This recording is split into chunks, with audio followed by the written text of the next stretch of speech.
All the second stage tanks now pressurized. Astronauts report it feels good. T-minus 15 seconds. Guidance is internal. 12, 11, 10, 9. Ignition sequence start. 6, 5, 4, 3, 2, 1.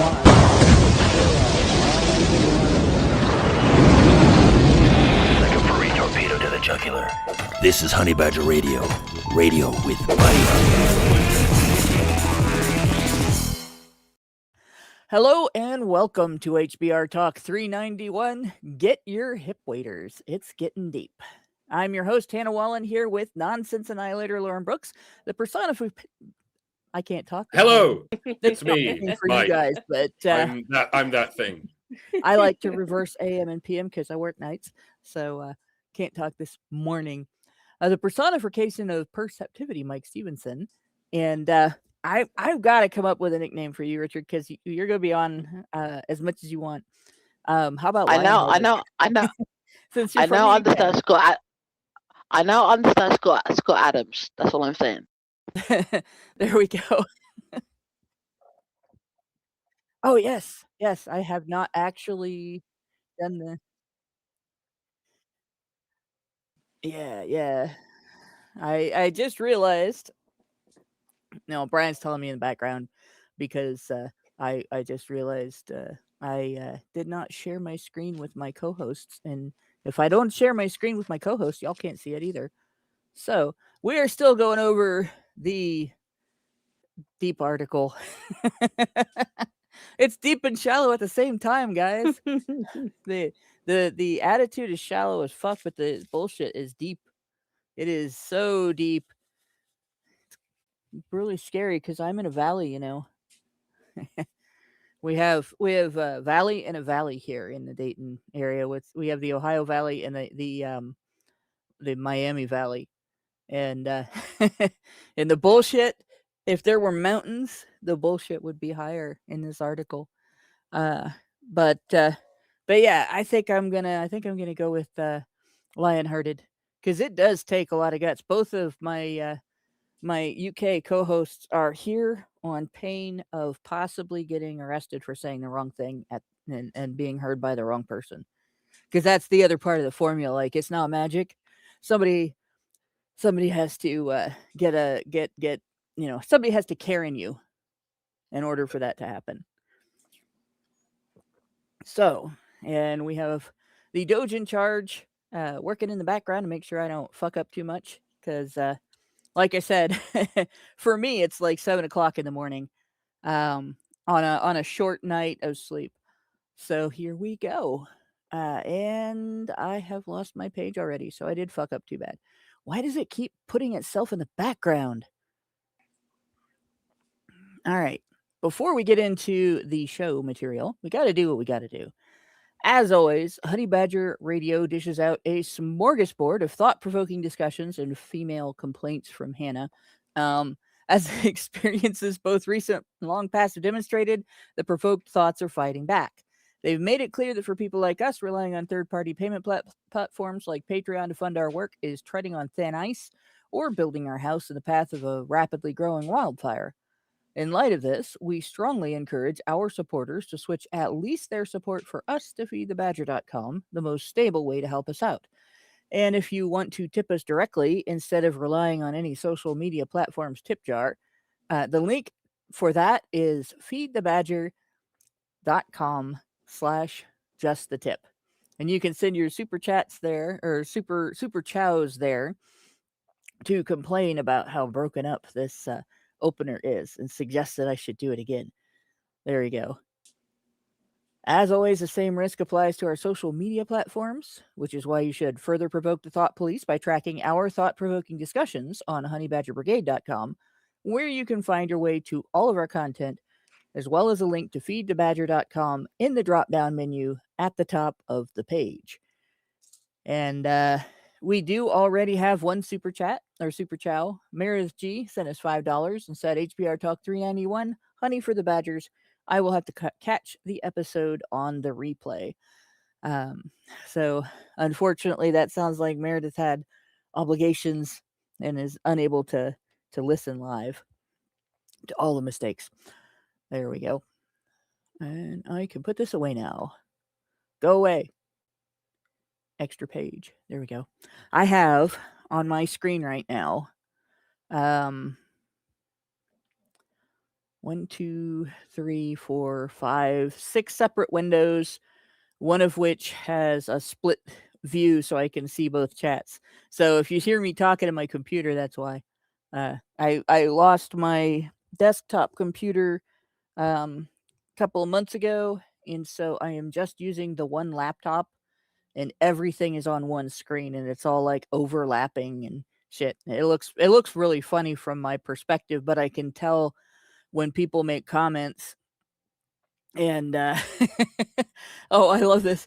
Oikophobic misanthrope. Hannah looks like she took Adderall. That's because the AI keeps putting eyeballs in my eyes behind the glasses.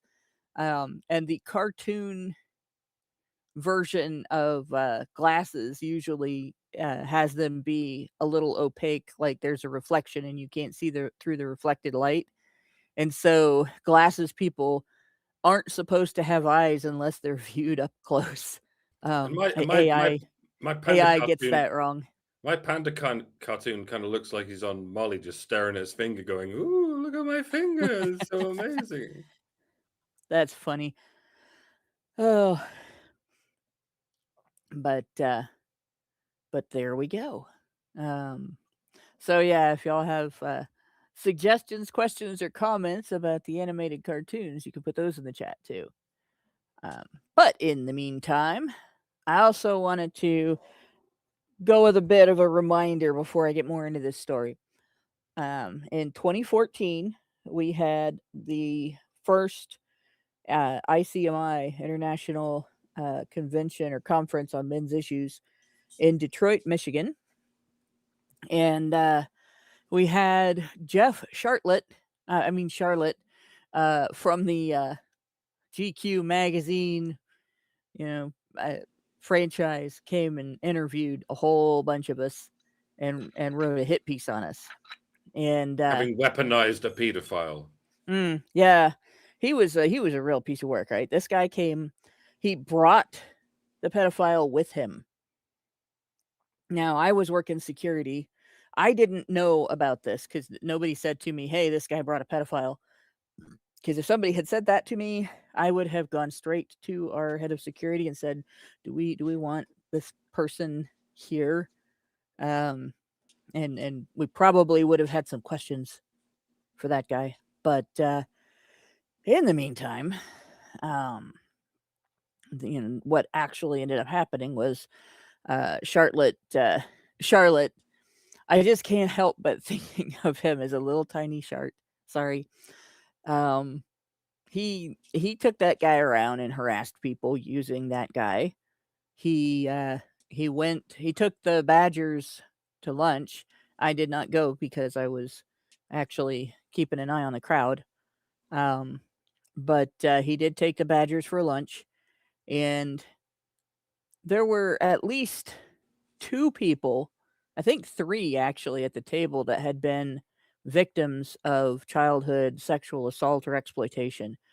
And he sprung this pedophile on them like, "Look, this guy is your friend. He's one of you." And it was really bad. Just absolutely. And then he tried in his article to associate that guy with the men's rights movement. And honestly, the only thing any of us has said is that when someone starts having weird impulses like that, they should be encouraged to get psychological help and not ignored. And it is better, especially when this was a younger person, when you have somebody who's young, who is starting to behave oddly in a manner like that, and they start having criminal impulses. And I'll say this, whether it's kleptomania, pedophilia, I can't think of the psychological term for a habitual arsonist, pyromania. That's what it is, pyromania. Anybody that has anything like that, they want to hurt animals, anything like that. People should be encouraged to seek help, not go underground and only talk about it in their own private little forums and everything. And so what Charlotte did by doing this was create an environment that is hostile to persuading people with harmful and dangerous impulses to come forward to the people in their lives who can help them and say that they need help so that they can get psychological treatment and overcome those impulses. Um, but he also smeared advocates for the rights of fathers to protect their children from people like that. Advocates for men and boys who have been victimized by people like that. It was heinous. It was quite Um, a heinous act. It was quite a malicious article. And ironically, on quite the other hand, if you want to join a group of like-minded people and have your impulses verified and downplayed as though it's just another kind of sexuality, have you considered joining the feminist movement? there you go. There's an arm of that bullshit for every kind of sexual deviancy, and Yep. and yeah, that's where you'll find the people who are merely calling them maps, who just have another way of thinking that should be embraced, if anything. And yeah, it's not us. It's very much the people who hate us. Yeah, anything they say about maps that cannot translate over to pyromaniacs, you obviously should be able to tell that it's wrong. They're just fire attracted persons, faps, Yeah. if you will. Yeah, they just want to set your house on fire. It's completely harmless. It's just a sexuality, guys. Come on. But in any case, the point of me bringing this up is, like I know that's old news, right? But there was a particular thing that happened during that. There were two men that were interviewed. One of them was honey trapped, and he didn't fall for the honey trap. So when he wrote his article, Charlotte just lied about it. He said that he did, even though none of that stuff happened. The other one, who goes by Danny Boy CDN on X, if you want to follow him, he was interviewed, and Charlotte just completely whole cloth made up a bunch of lies and said he said things that he hadn't said, and so on. And so there was just this complete manufactured fake article. They took pictures and they made the people they took pictures of look like they had just been released from some sort of prisoner of war camp. Like the colors were pasty. The background looked bad because of how pasty they altered things to make it was really bad. Like I would be if I was a journalist at a magazine like that, and or if the newspaper I worked for had published pictures of mine that I took and they looked like that, I would be humiliated. I would want to crawl in a hole and die for people thinking that I did photography that looked like that. It was so bad. And I say this as somebody who worked as a professional photographer, but if you're even just an amateur that likes to take pictures at your family gatherings, you get, a neat shot where you have 4 generations of family members sitting together at the table talking and stuff. You would be embarrassed if your pictures looked that bad, even if you have no training and you were just making a snapshot with an old phone. It was that bad, right? So it was a hit piece just like this. And the majority of what was published in it was just bald-faced lies. Like, it was completely made up. There was no connection with the truth. It was completely fabricated. 1 minute crime time says, I actually disagree with what you guys are saying. I don't think we should open the door to normalize it. That's the first mistake you're making right there. When we call something mentally ill and we say people who have these types of weird ass impulses need psychological treatment and help, And it's important that before they offend, they feel comfortable asking for that help so that they can overcome those impulses and not commit the crimes. There is nothing about that that normalizes it. There's no behavior that is normal that anyone would say something like that about. Um, if you have violent impulses toward people and you just want to take them out on the weak-minded, you can admit that. Like that's and probably you should seek help for it, just like I've suggested with these people. But don't pretend that suggesting something is weird and sick and that people should be seeking help for it and not hiding in forums and talking about it with each other like, you know, friends with the same problem, um, and reinforcing each other. Like it's pretty idiotic. It's one of the most idiotic arguments people make Yeah, but against mental health treatment. That you would say somebody has murderous impulses. It's better if a psychiatrist can help them unpack that, overcome those impulses, and possibly eliminate them, than to have them go kill someone and go to jail, and that person's dead, and this person's no longer going to pay taxes. yeah, bear in mind a lot of these people have been to school, or ordinary state schools where they've been subjected to teachers who will, at the very least, implicitly give you the impression that it's okay for adults to impose their sexual deviance on children, and if you can just sort of take them out of that environment and sort of go, sorry to tell you this, but you've been lied to and groomed, Yeah. then you should probably do that, and not just in schools. There's a lot of people who have been subjected to the views of their single mothers who have also been to these schools and have seen nothing but the mainstream media that has also only gone on to verify and normalize these sicknesses. And yeah, it is possible to undo these sicknesses if you take them on board as soon as possible and slap that shit out of them. Not literally, like you know what I Yeah, mean. no, You know what I mean. actually it's almost the opposite. There's a high degree of victimization by adults in the during childhood in the histories of uh, sexual deviants who offend. Right? It's higher than is normally present among people who don't offend.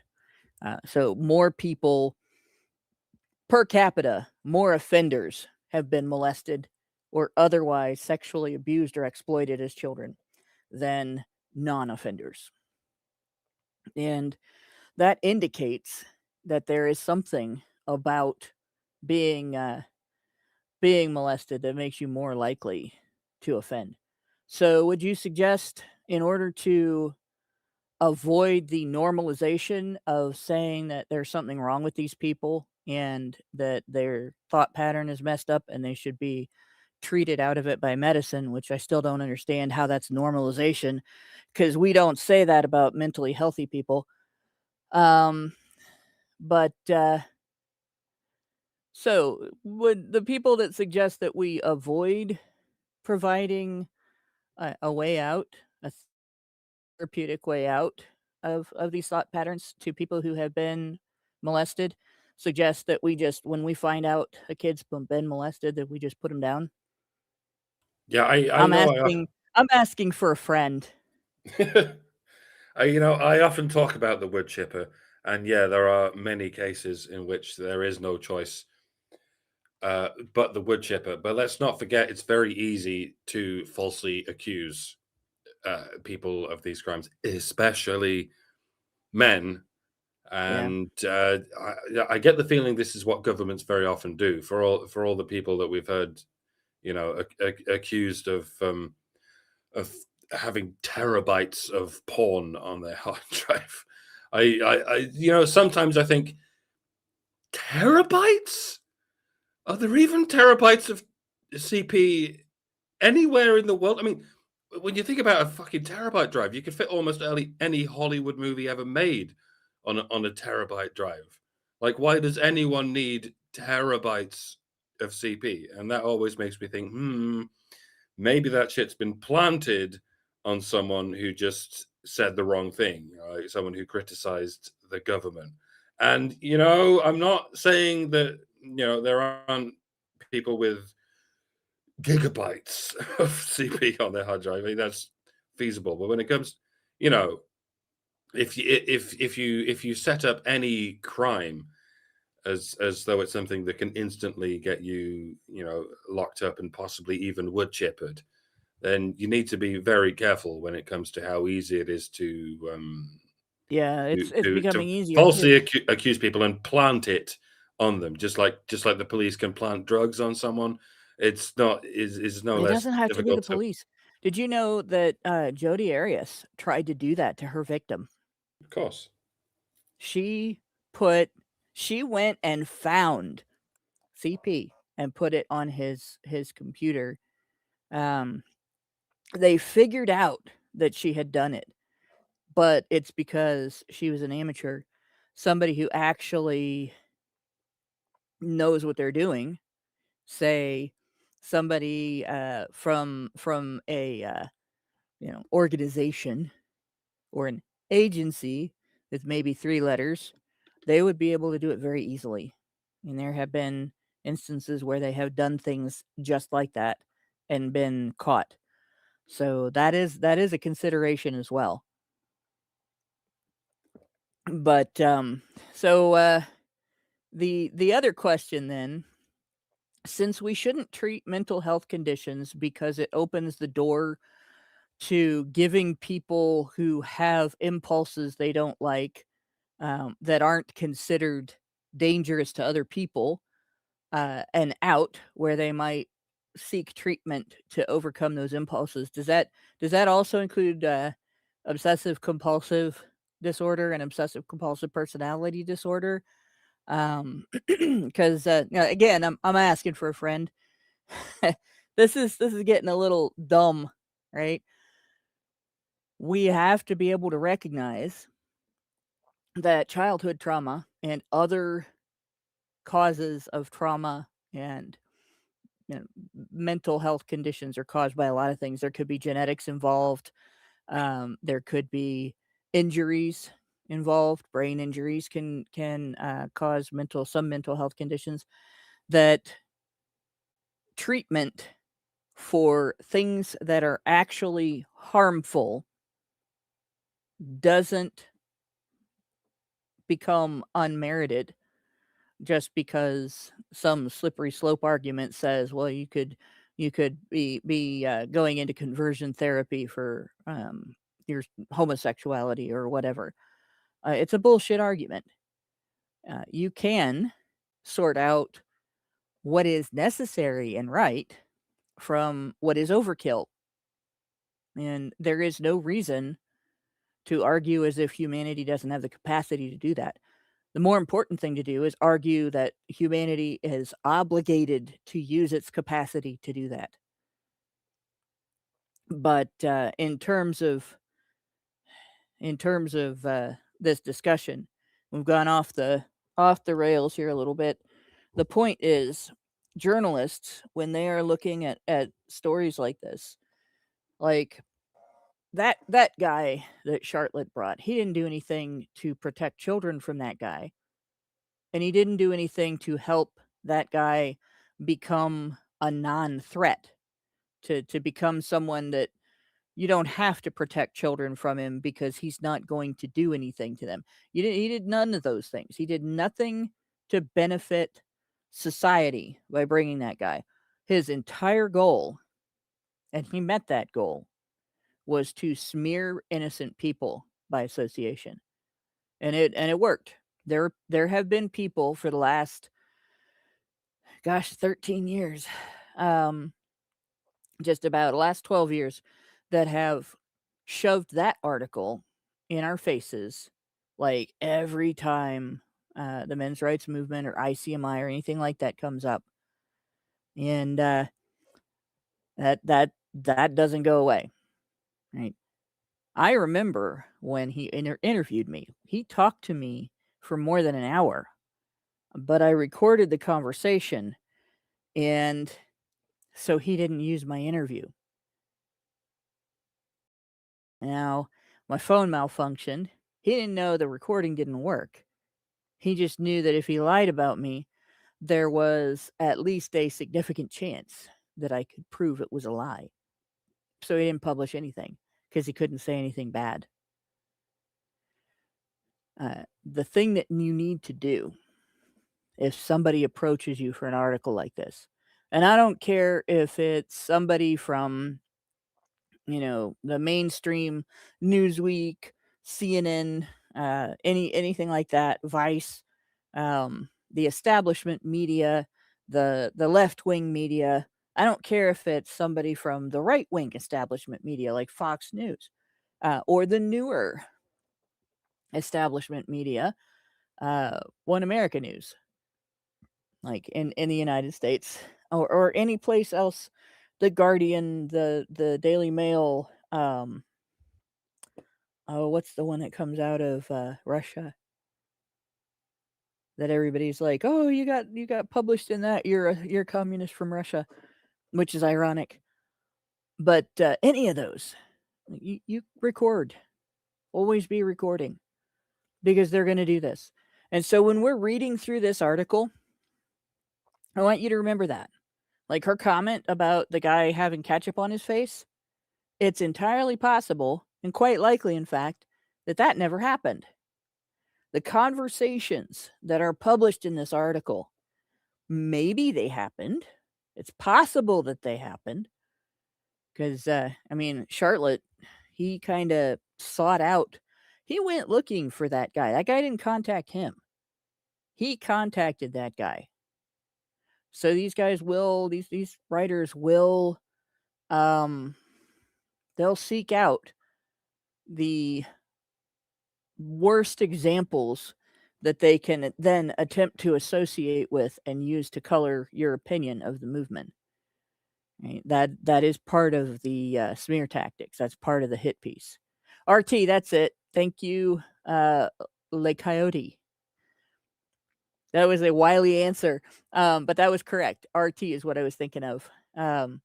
Any of those, if you have somebody approach you, I want to do an interview for this publication or that radio show or this live stream or TV show or whatever, it doesn't matter. Always be recording.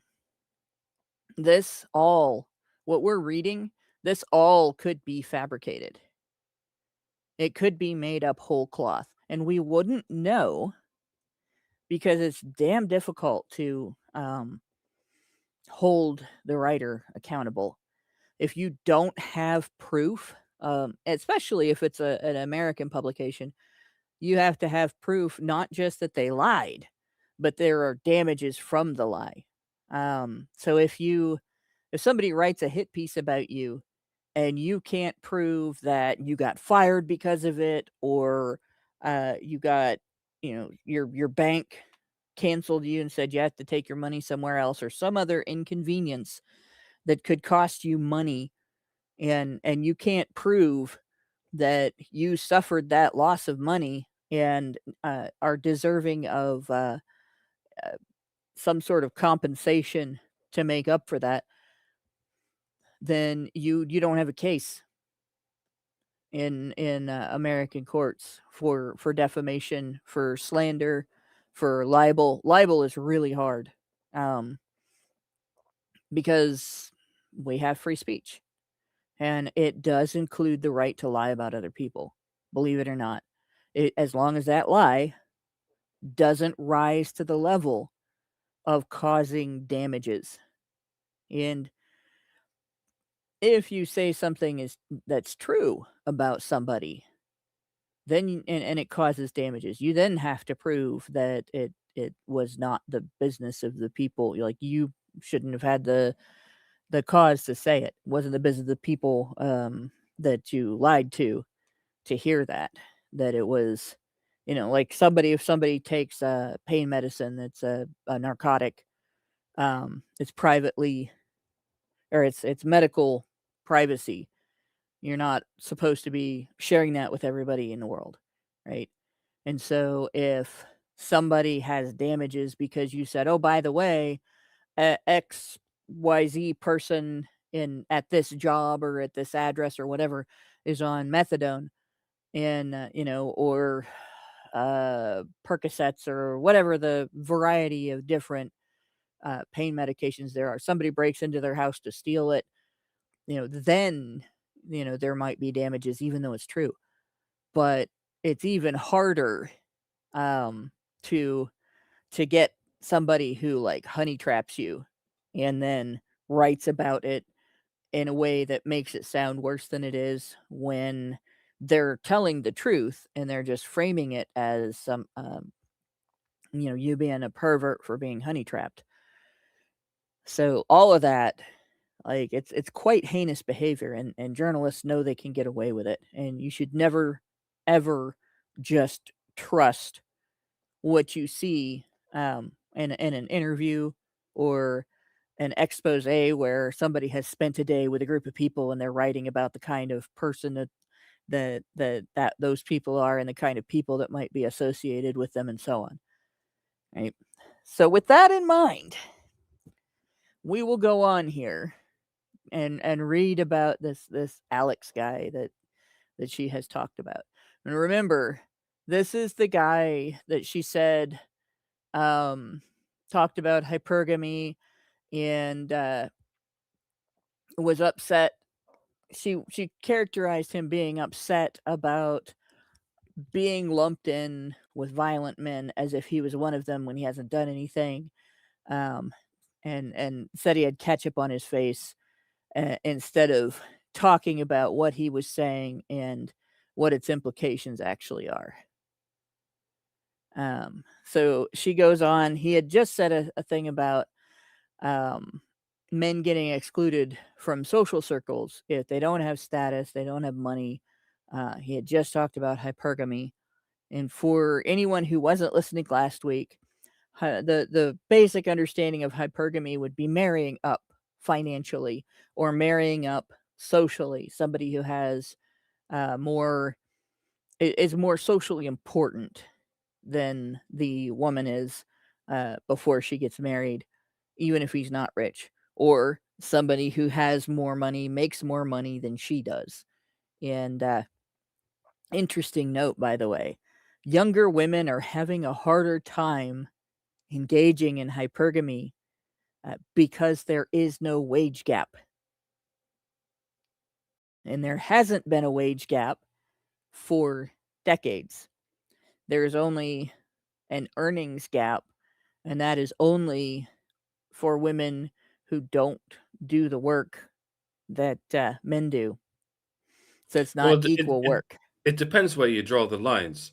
I mean, the wage gap has always been drawn along the lines of that men work harder working jobs than women. They work more hours than women.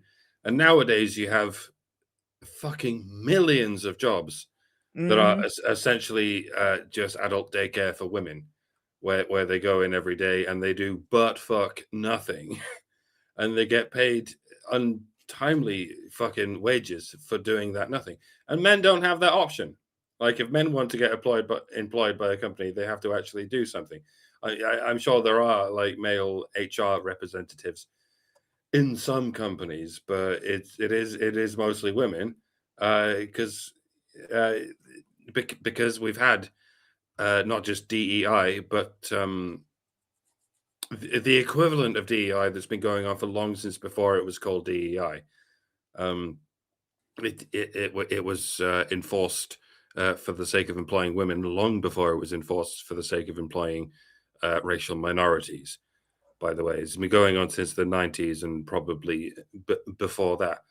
So if you take that into account, if anything, there is a wage gap that favors women because of all these millions of women who are getting paid to do butt fuck nothing, whereas men in the same jobs, as they like to call it, are not going to be able to keep those jobs unless they actually do something.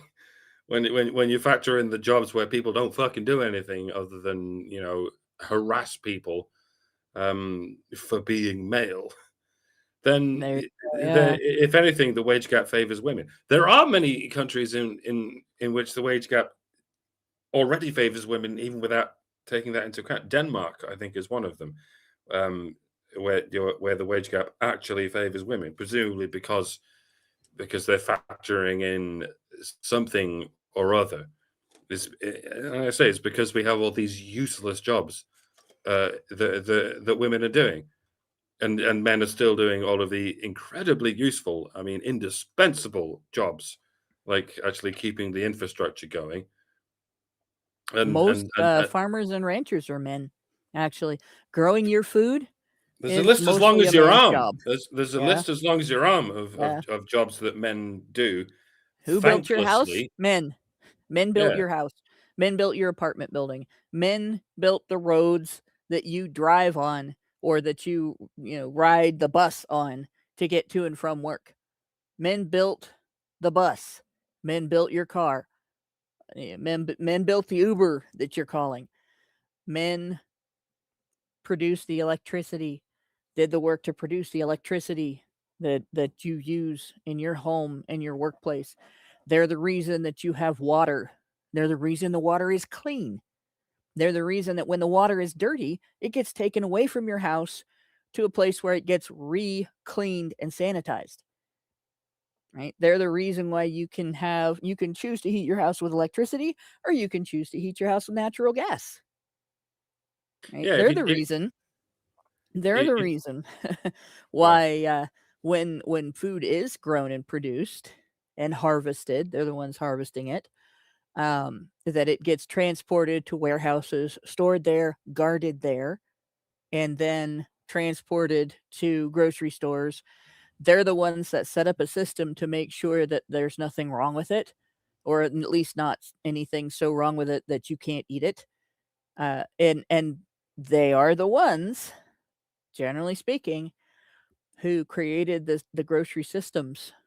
And aside from a few situations, I can't think of her name, but the woman who initially inherited Mar-a-Lago recognized the innovativeness of one man's work, flash freezing fish and other frozen foods, and incorporated it into her family's grocery business.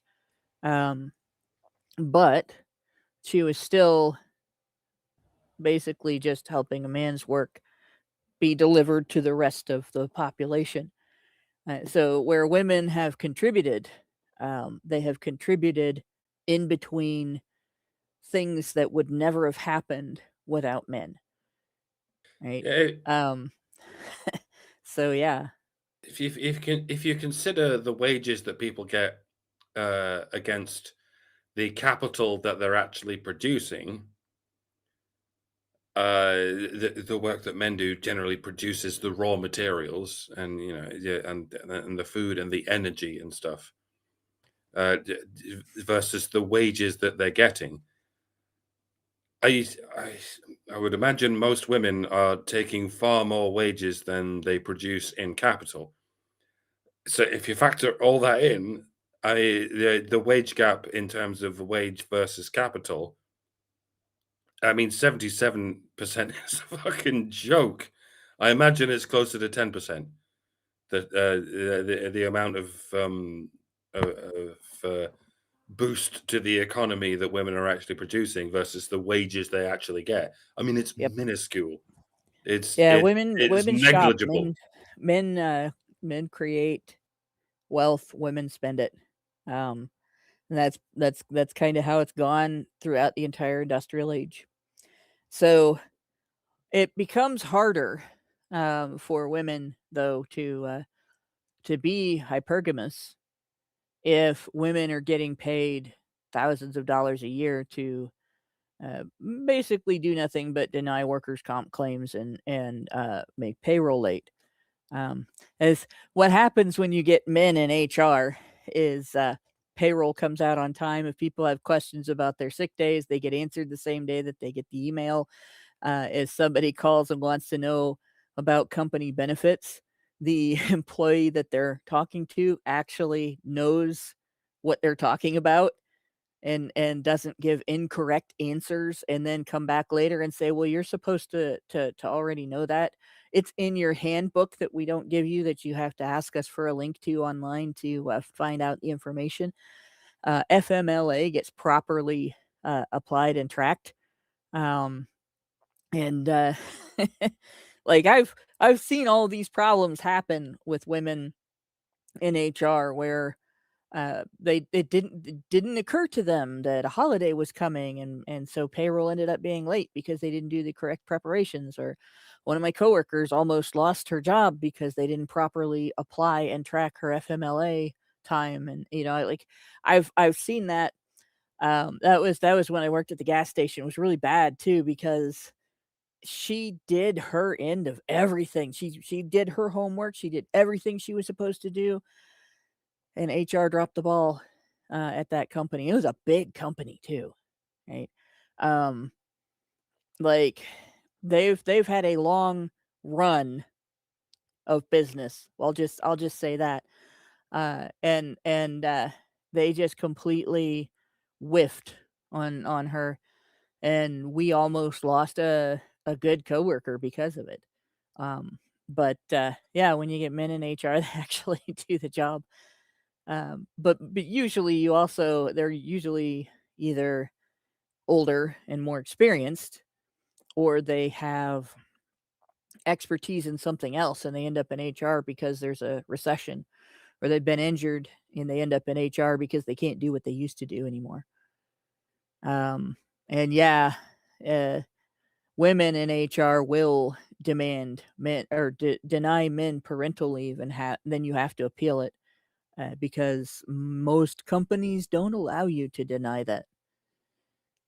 And the worst part is, depending on how long the bureaucracy has been under control of Democrats, even the Equal Opportunities Commission isn't always help with that.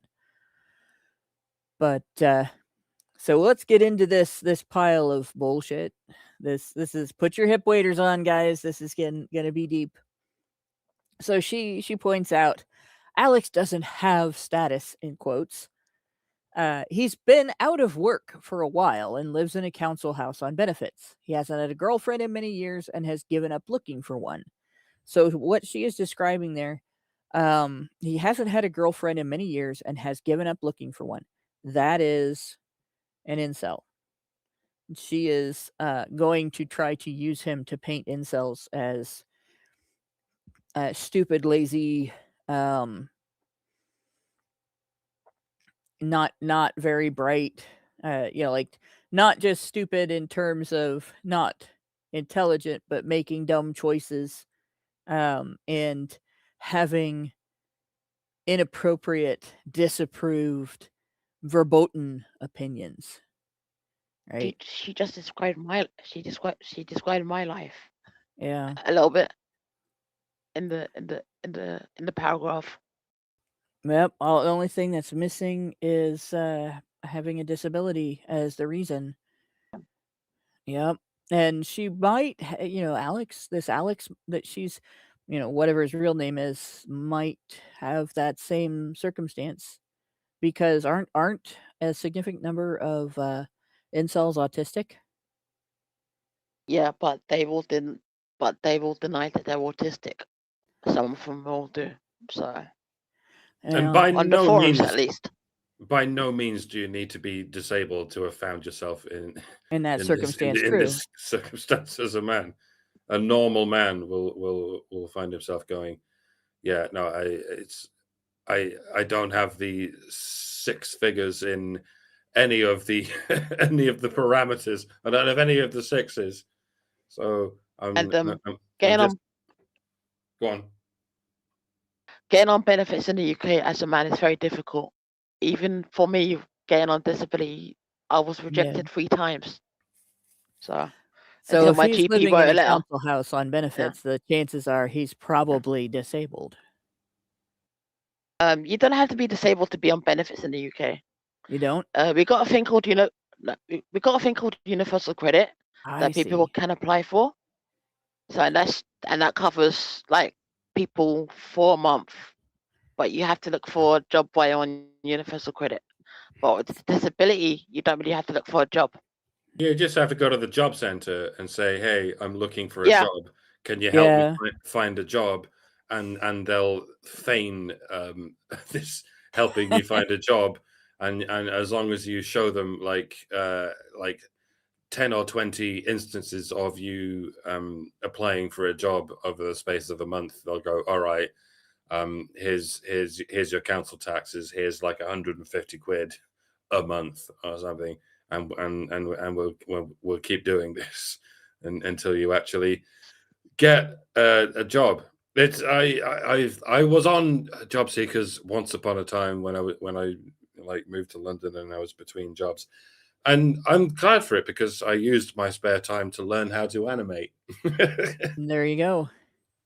Yeah, see, in the US we have 2 different systems, well, 3 different systems. We have one for disability, but when you're not disabled, we have 2 different systems to help you depending on how you ended up jobless and what your circumstance was right before you ended up jobless. So, like, if you're laid off from an employer without a recall date, even if you do have a recall date, there's unemployment. But if you don't have a recall date, things are a little bit different than if you do. A recall date is like, yeah, you're laid off for the next 90 days, and then we get back. And some factories do that because they have dry seasons where they don't have as many orders, and then they have busy seasons where they have more orders.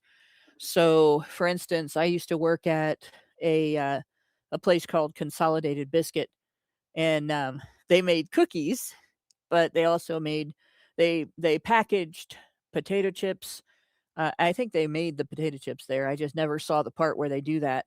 I just saw the packaging part because the conveyor belt area that I worked in was mostly the packaging area. But they did. Oh gosh, one of the things we packaged. I can't think of the stupid stupid name. It sounds like wellness. It's something I don't buy and eat because it's prepackaged cookies and stuff. I don't get a lot of those, like on occasion, but not very much because I like to make my own. Like half the fun of having cookies is making them. I don't understand why people don't get that.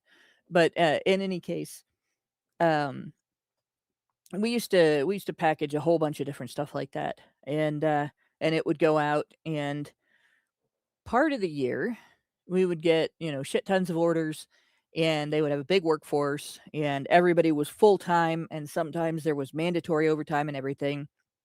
And then there was this 3 month prepackaged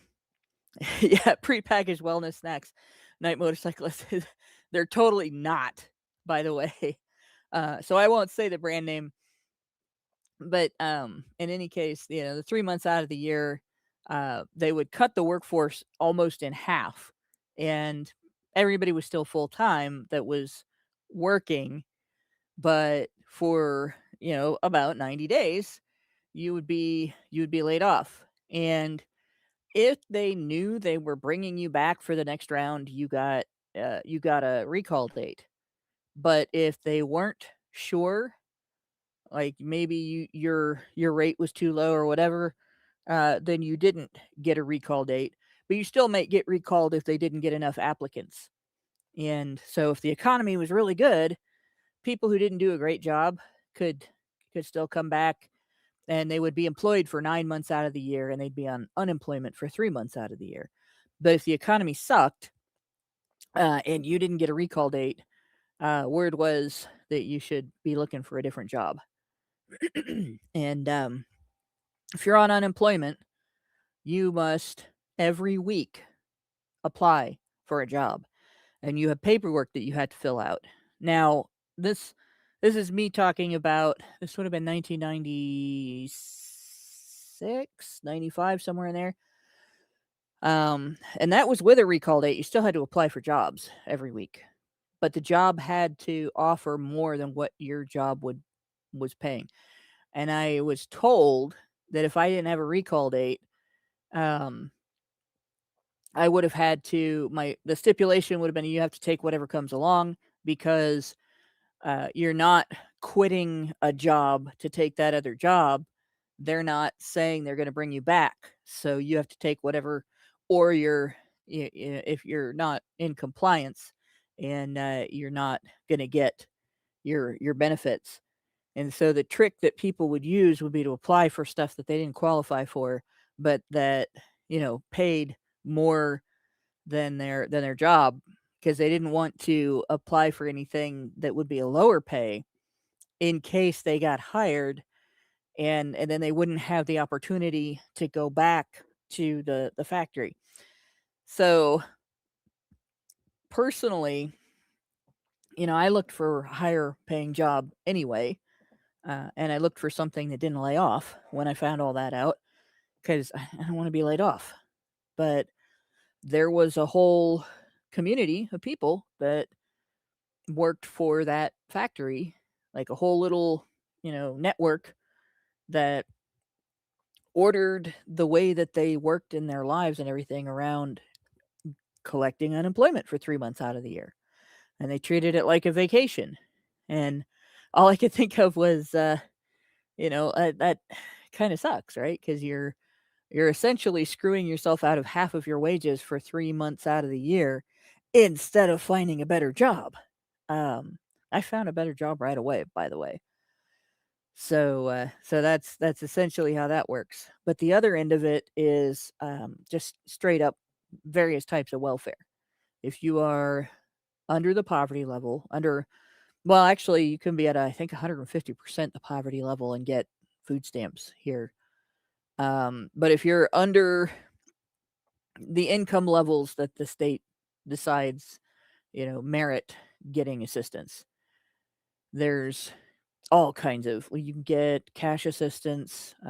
There's housing assistance. There's assistance making your utility payments if you're poor. There's assistance getting to and from work. There's assistance with childcare. And there are people who get assistance with childcare despite not working. There's assistance with getting a degree, getting job training, outside of a degree, getting a job, getting a car, keeping your car running, getting a refrigerator. Like it's so many different programs out there that you would not believe. And there are people who make use of as many of those programs as they possibly can. They maximize everything by staying a specific amount under the poverty level that puts them at maximum payout from the government while still having some income. And since they're working, they don't have to apply for any employment. If you don't have any employment, if you're not working at least part-time, and you do these programs, then they make you donate work. And it's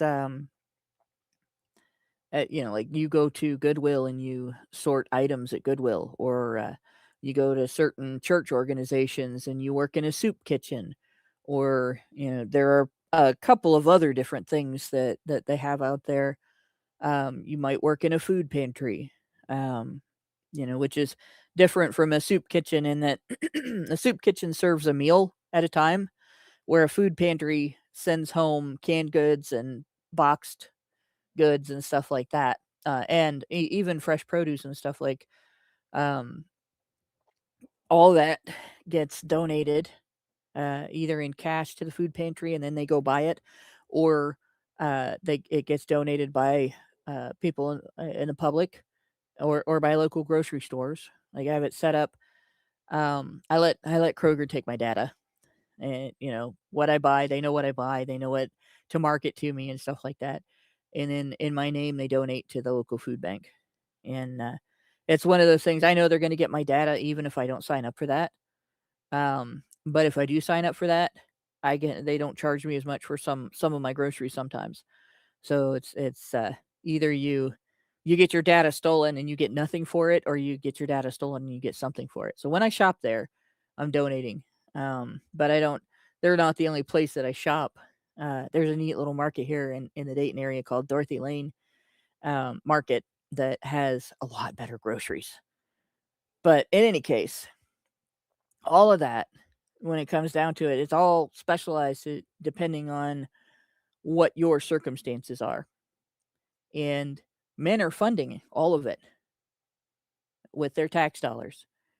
And for the most part, the majority of people that are benefiting from it, because there's a lot of those um, benefits payments, those charities from the government that you have to have custody of dependents in order to be eligible for it, dependent children. You can't be a working age, able-bodied adult and receive it without working. So mostly it's families with children or single moms with children. Men are much less likely to rely on any of that stuff. Now, it's not true with disability. With disability, you just have to be disabled. You have to prove that you're disabled, and the government makes it hard as hell to do that. Like I've literally seen them deny people who were able to see and lost their eyesight because some people blind from birth are not disabled by it. And obviously, the difference is if you grow up blind from birth, you have an opportunity to learn to navigate the world without your eyes.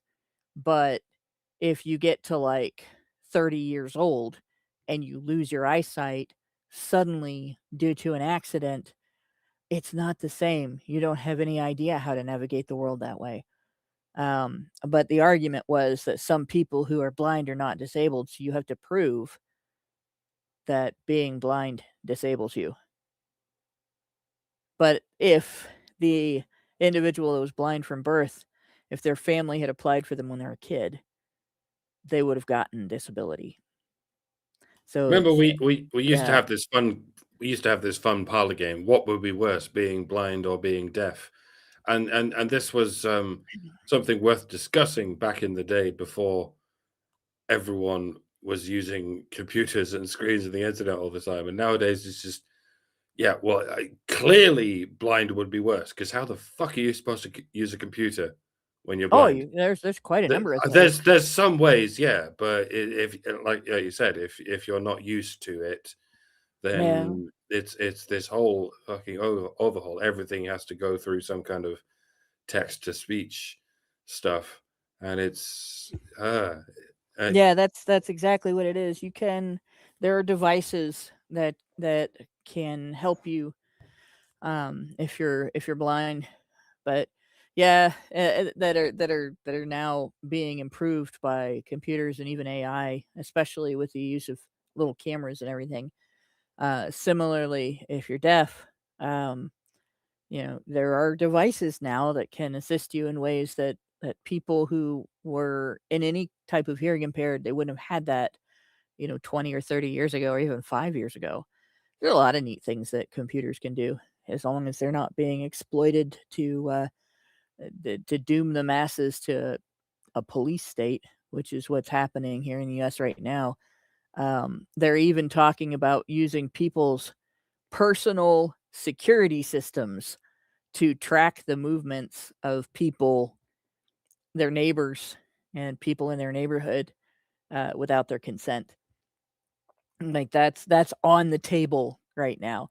People have gotten mad about it. Amazon was talking about doing it, and they protested them out of it for a while, at least for now. But we'll see what happens. I think these people want this. They'll find a way to do it. In any case, but getting back to that, so she doesn't go into what is the reason why, if Alex actually does live in a council house on benefits, why is he in a council house on benefits? Is he unemployed? Is he laid off temporarily from a company? Is he disabled? Right? Was he raised by a single mom in a man desert and she never taught him how to get a job? Like, we don't know any of that. We don't know any of that history. We don't even know if this just happened to him or if that's been his whole life. She says he sleeps weird hours. I feel called out here. He sleeps weird hours and plays video games in the day and night. I scrub toilets in the middle of the night. Sometimes I play video games on my phone if I don't have work to do, but not very often because I almost always have work to do. After we meet, you can get paid for playing video games, by the way. A lot of people do on Twitch. Just saying. yeah, that's true. Well, I can't do that because I'm playing. When I do that, I'm playing like 15 minutes at a time. While I'm having my lunch at 3:00 in the morning, at somebody else's house as a direct support professional for intellectually disabled adults. Where it is fairly normal for them to be on some degree of disability and other public assistance because that's what it was made for. But in any case, yeah. Although Alex doesn't define himself as an incel, he claims to have moved past the sexual desperation of his youth. His views sound pretty similar to one. Notice his consent doesn't matter here. As he has an identity, right? He does not identify as an incel, which means he's identified, since he has stopped looking for a girlfriend, he's identifying his celibacy as voluntary. But does the writer give him permission to self-identify? No, because his consent is not required for her to identify him for, his own benefit. He is now identified by her as an incel. I recently discovered the German word for island is incel. Which is funny because, as they say, no man is an island. Nein Mann ist ein Incel. There we go. Do with that what you will. He posts about men's rights on his X account and enjoys reporting feminists for transphobia. Now, when this was written, when Musk first took over Twitter, it took a few months for him to change the rules. For a while, you can't really report somebody for transphobia. They won't do anything about it now. But when he first took over, if somebody misgendered you, and you reported them for it, which I preferred to just make fun of them for it, but if they misgendered, a trans woman or a trans man, they would report them for it, and their account would get banned. So there are feminists who are anti-trans, who they're misandry anti-trans. They don't object to trans men the same way they object to trans women. Their objection to trans women is that it's men usurping women's place, right? But their objection to trans men is that it is women being pushed into living like a man. So trans men, they would treat like victims. Trans women, they would treat like perpetrators of some wrong thing. And so they would deliberately get into confrontations with people within the trans community and deliberately misgender them, dead name them, whatever, to piss them off and make them feel hurt. And of course, it all surrounds the bathroom argument. And my simple answer to the bathroom argument is, the law has to go both ways. If you're going to arrest trans women for using the women's bathroom, then you must also arrest every woman who uses the men's bathroom to skip the line for the ladies' room. And if you are not going to do that, then you're not treating men and women equally under the law. Problem solved. 50% of women, just about 50% of women admit to using the men's bathroom for that or other reasons. And I will point out one other thing about that, right? You walk into a public bathroom for women, there'll be a row of sinks. If there's more than one toilet, there'll be a row of sinks. and there will be a row of stalls with walls in between them and doors on the front and an outer wall. So you can't see the toilet unless you open the door. If if somebody's in there, all you see is a pair of feet sticking out below the height of the toilet, right? And it's usually high up enough that you would have to be very obvious about it if you wanted to climb up and look down. And the wall usually goes down far enough that you'd have to be pretty obvious about it if you wanted to peek in underneath. So there's not anybody exposed to the public that's in there. Everybody that's dropping trowel is inside a little cubicle with a door. But in the men's room, if you go into a men's bathroom that has more than one unit for elimination, there will be that same row sinks, mirrors and all that. There will be maybe some stalls with toilets, and then there's urinals. And the urinals are just right out there, fully exposed. Often there's not even a little wall in between the urinals. I know this as a person who has had to clean bathrooms, right? You walk in, you better make sure it's empty before you walk in if you're female and you're going to clean that bathroom, because you could embarrass the shit out of some guy. And there's a particular type of crime. If you go into a public bathroom to oogle somebody's private parts, that is called voyeurism. And if you do it accidentally, you can still get accused of it, right? If you do it accidentally in a women's room, you go in and somebody's sitting there on the toilet with the door wide open, it's not their fault, it's your fault, right? If you're a guy and you get busted for that, well, you shouldn't have been in there, right? But women will go in, they will not even knock, they just walk right into the men's bathroom. They'll walk right past men who are sitting there trying to shield themselves and maintain dignity at the urinals. And they will completely ignore all complaints. I've had women get outraged at me for bringing this up, that you are essentially committing voyeurism anytime you walk into a men's bathroom as a woman and there are patrons in the bathroom using the urinals. And if one of them is underage, you're committing voyeurism against an underage person. It's like, you should stay out of there. That's their space. But women won't do that.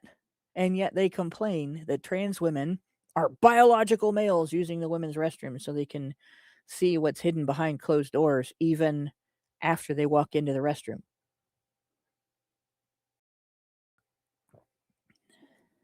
Like, you can't kick them in the face if they stick their head under the door. Sorry, I hate to say this, but I think the issue is dramatically overblown. So, but yeah. So he probably enjoyed reporting TERFs for misgendering and stuff like that, and probably got a few of them banned. If, again, this is real. He's not personally invested in the conflict between feminists about trans rights, but if it's a way to get some of them banned, why not?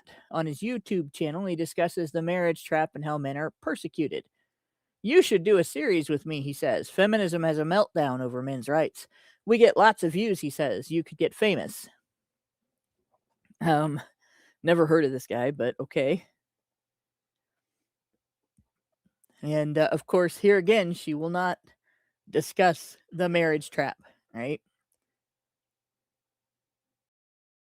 Alex joined. You could get semi-famous on the internet. Yeah. I mean, there's like a 1% chance that if you're particularly verbose in a certain way, you could get Z-list celebrity famous on the internet. Let's just ignore if you indulge in feminism, you could get famous in Hollywood. Yeah, you could become the fucking prime minister or whatever it is in your country of choice. Like, the people have got famous for feminism for the last 50 years or so, upwards of 100, and they've got famous from lying. But yeah, some guy goes, if you if you actually tell the truth about these gender subjects, then you might find, what is it? I think it's roughly 40 people are listening to us right now. Yeah, roughly 42 people. Lol, it's 42. Yeah, 42 people could be It's like, because we're the answer. it's because we're the answer. Some people like the answer. A tiny minority of people like the unpleasant answer.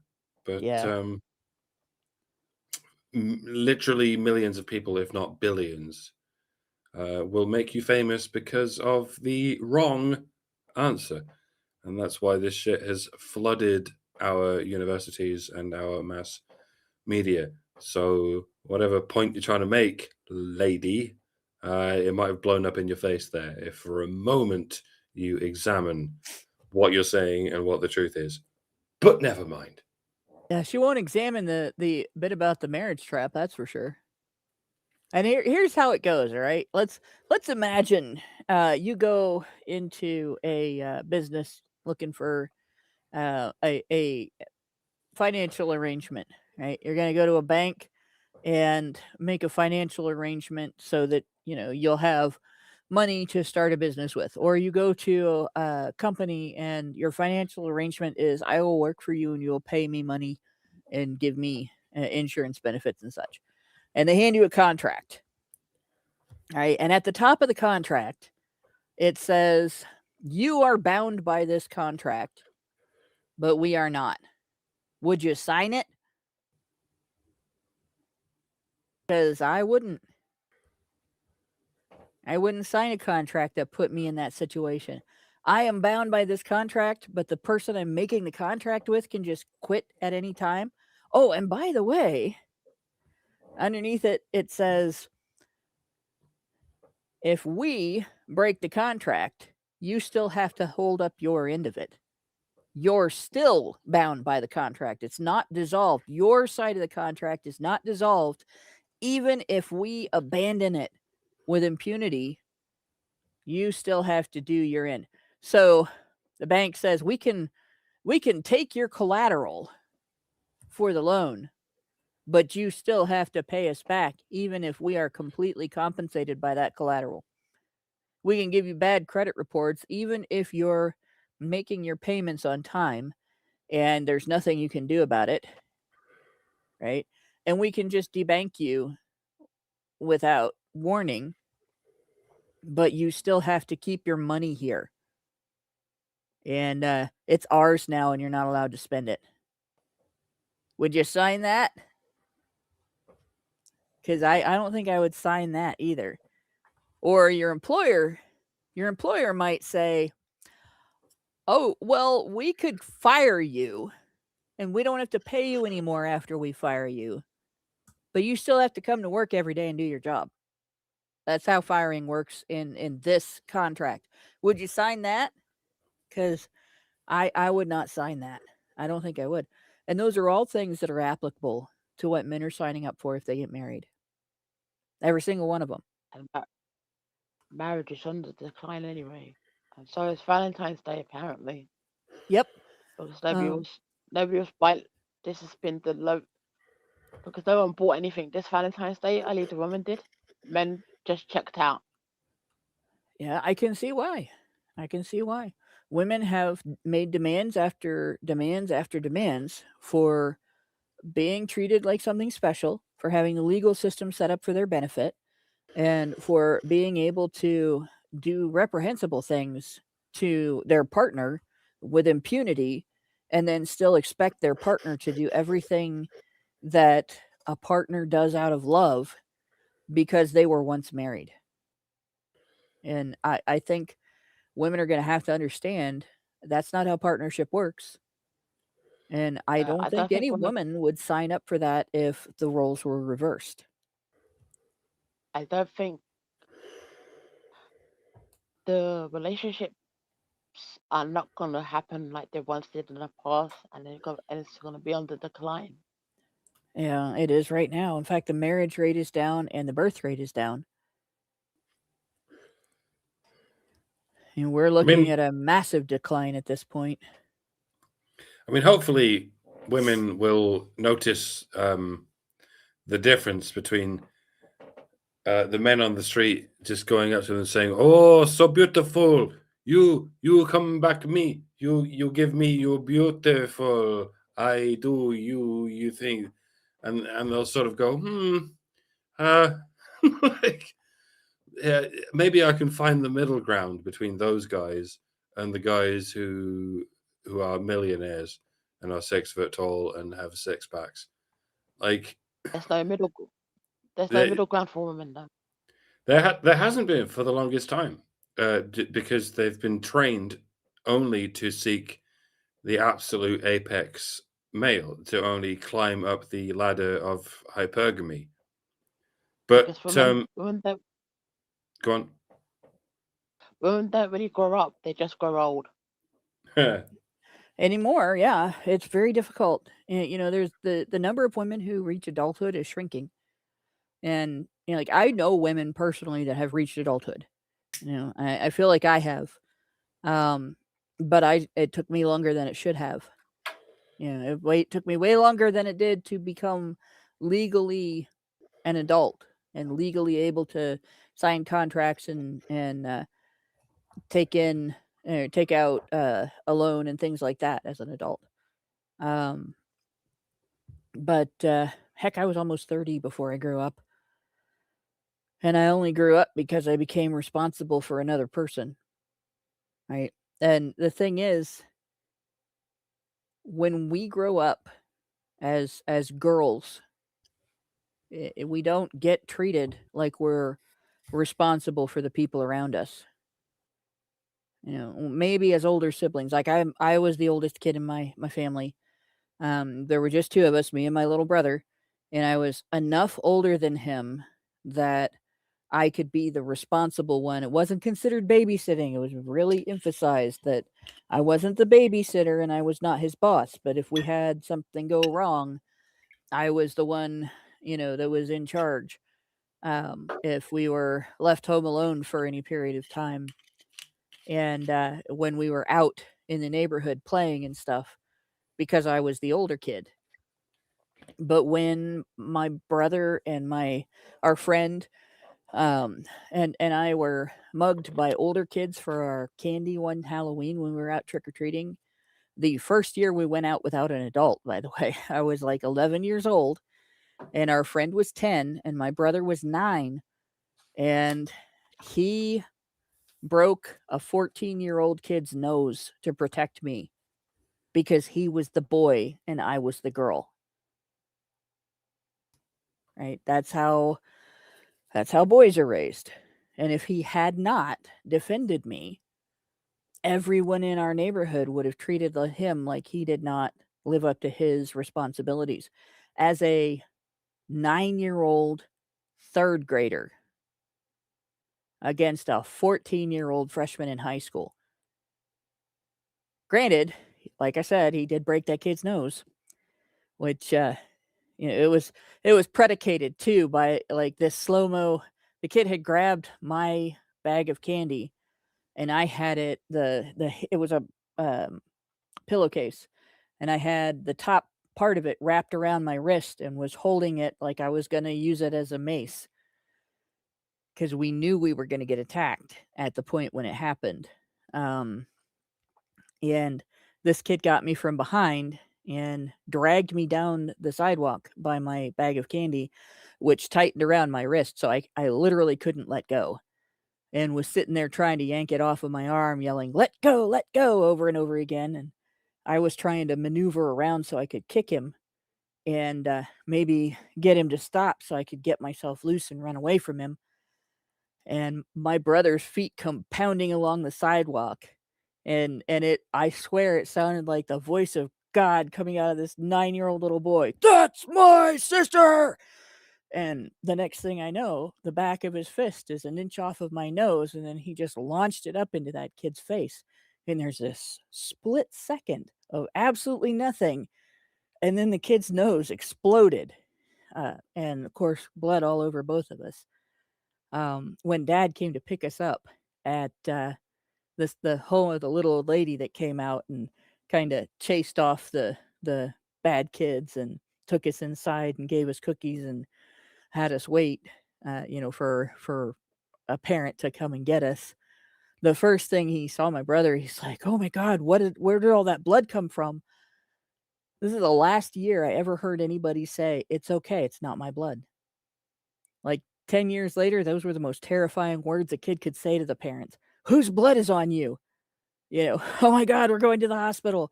There's no vaccine for AIDS." And for a long time, that was the scariest idea, that you could get infected by somebody else's blood, right? But yeah, it was his responsibility at 9 years old to protect his sister, just because I was a girl. And even with those boys being that big and that old, nobody would have given him a pass. And it's one of those, we tell guys that they're guilty of toxic masculinity for being stoic and tough and acting fearless when they're not fearless, right? That's being courageous in the face of something that a woman would run away from. But we impose that on them as a society. It's their responsibility to have so-called toxic masculinity. And like I said, women tend to want above average men. I mean, that's not going to change evolutionarily anytime in the next million years. But in the last few thousand years, men have improved on average in every given sense because of men's innovations in statecraft, in improving not just the technology but the general politeness of men. And this is why Western women have noticed that all the men around them, like even the working class up to and including the upper class, have become so much more polite and so much more accepting of women's behavior. And so women looked across these men in the Western world, and they've gone, well, I want the above average of that. Like, it's not enough for me to have like a normal working class man who's perfectly polite and perfectly respectful. I want a six-figure earning, six-pack, six-footer. And they're like, well, why wouldn't I want someone who's above the average of that? But since feminist policies have flooded the country with men who don't really meet that standard, men who just come up to you in the street and go, "Oh, beautiful," and all that, and then if you don't follow them back to their complimentary hotel room, they fucking punch you out. I'm thinking there's a recent video of some guy in Ireland who just walked past this woman and they just punched her out for no particular reason, presumably because he's come from a country where women don't just walk around dressed like whores, and so if he sees a woman dressed like a whore, he just punches her out. And you can sort of see why, but it's because women in the West have become so accustomed to men just seeing average women walking around dressed like whores, and they're like, okay, I guess that's what women want to do, whatever. I'm gonna see if I can ignore my impulses and hold out for a woman who's just as respectable as I am. But because we flooded the country, and when I mean the country, I mean most Western countries, we've flooded the country with men from other cultures who, as I say, their average level of politeness has not raised like it has in the West.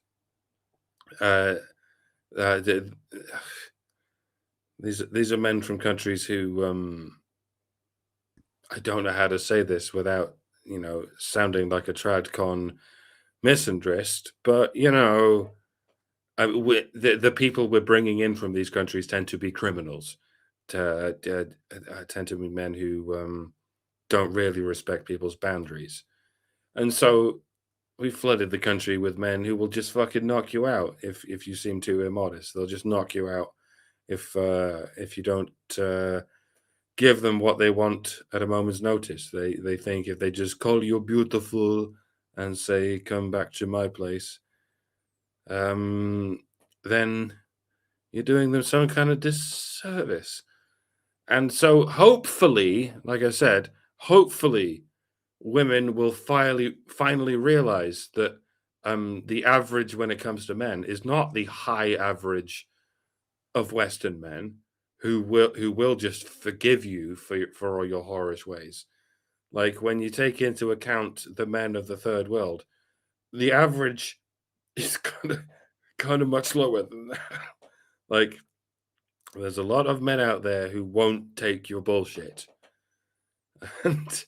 And your feminist policies, your oikophobic policies, have found you surrounded with those men. So hopefully they can reevaluate their evaluation of what the average man is, given the lower averages with which they are now surrounded. And it's my hope that they can finally go, well, yeah, actually, we had it good for a long time with these Western men who will just love us, even if we have flaws, they will just love us, and maybe that's a lot better than these men who will fucking knock us out for our flaws. But I don't hold much hope. What's really But dumb is it's like what you're noticing is the difference between traditionalism in Western nations and traditionalism in some Eastern nations, Middle Eastern and some other Eastern nations, where it is a much older fashioned traditionalism, a less changed traditionalism, where it is impolite, male or female, to put a bunch of skin on display. And so, from their perspective, it's rude as hell for you to walk down the street with your entire back showing, your arms showing, your belly showing, and your cleavage showing.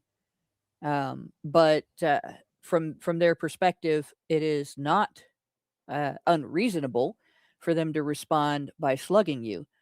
But at the same time, if a woman walks down the street and some guy approaches her and says something reprehensible and sexually explicit, which is what he sees if from that other culture, when he sees someone walking down the street in a sport top, it's reprehensible and vulgar to him. If you hit him for making a lewd suggestion, lots of people will back you up, right? So it's a matter of perspective, and a culture where it is acceptable for a woman to walk down the street in a sport top and expect that nobody will make a lewd comment toward her is not compatible, right? It's not compatible with a culture where walking down the street in a sport top is the equivalent of a lewd comment, making a lewd comment at everyone around you. It's only compatible with other cultures where you're not supposed to notice that she's almost naked. And so this idea that it's about masculinity and not about culture, it's kind yeah, of silly. And it's very self-defeating because you're not going to solve the problem by ignoring the culture clash. You're only going to create it's very much like you're not going to solve the problem of pyromania by ignoring the fact that it is a disorder of impulses, intrusive thoughts, and inability to control one's reaction to one's impulse. They call it impulse control, but it's actually behavioral control. You don't control the behavior that you exhibit in response to your impulses.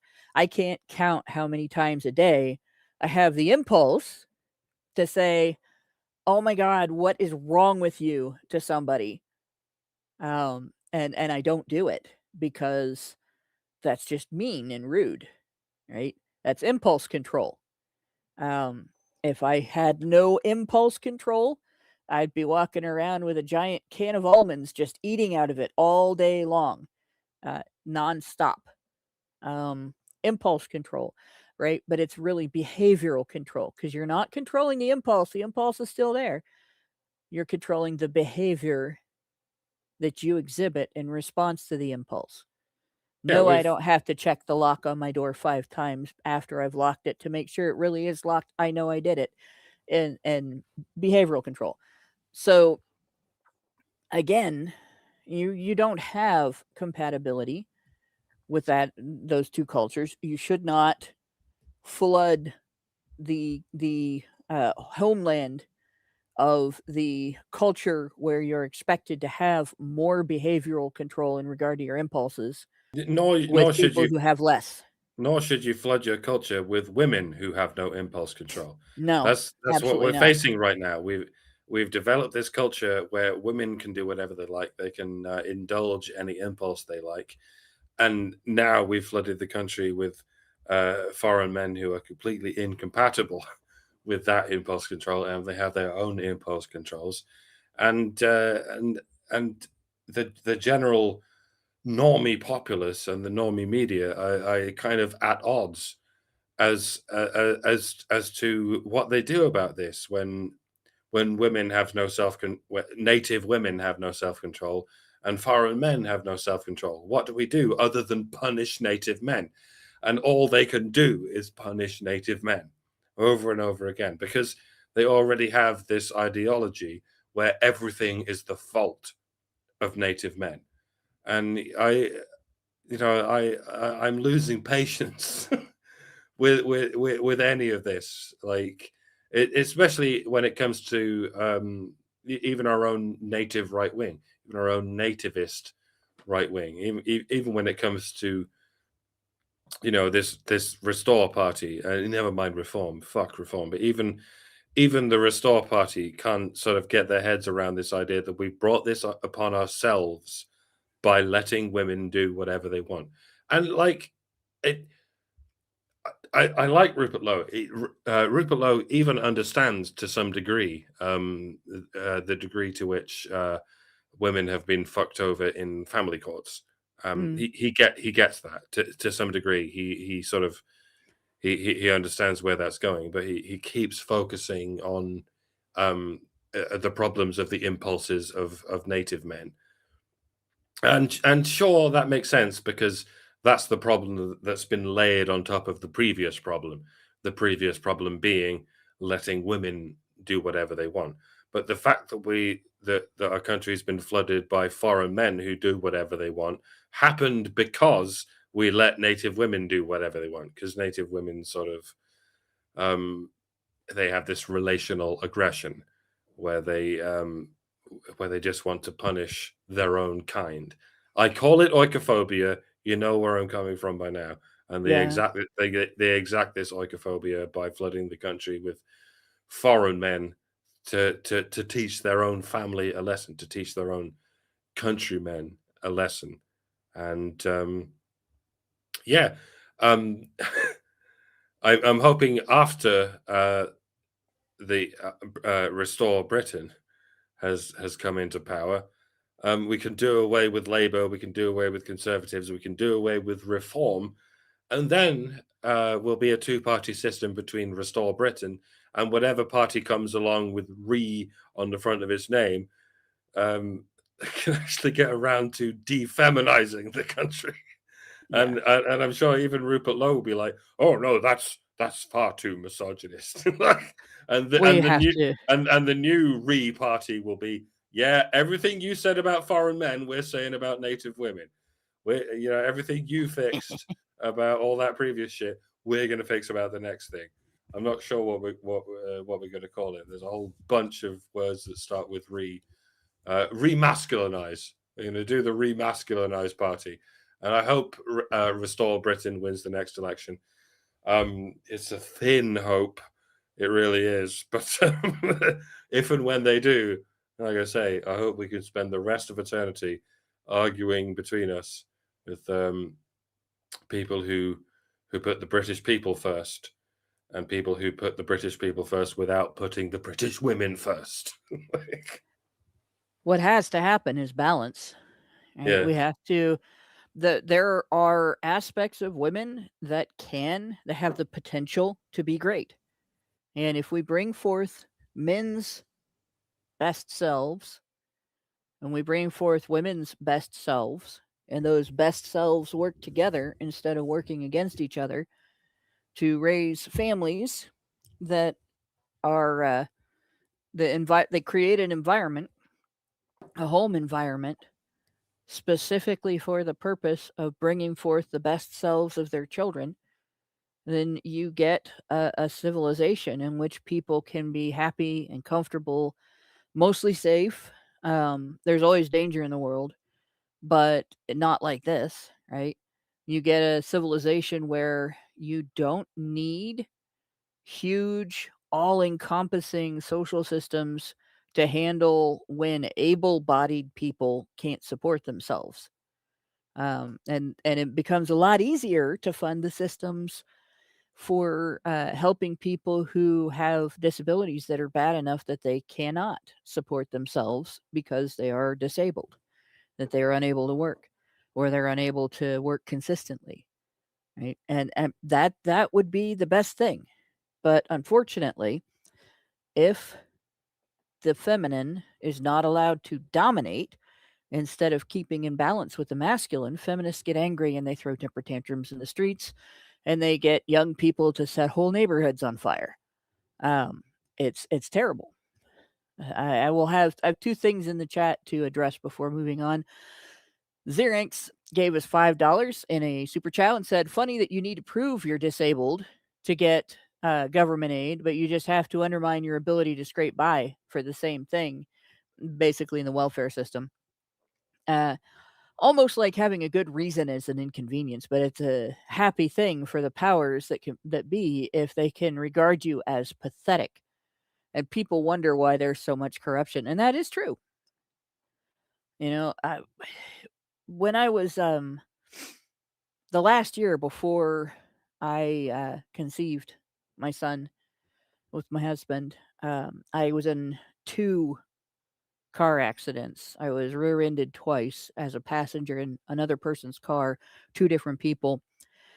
The first time it was by a tow truck for semis. So it was as heavy as a semi, maybe more. And the second time I was in a little Ford Festiva, which anybody that's ever seen a Ford Festiva, you could park one of those on your dinner table and still have room for a full meal.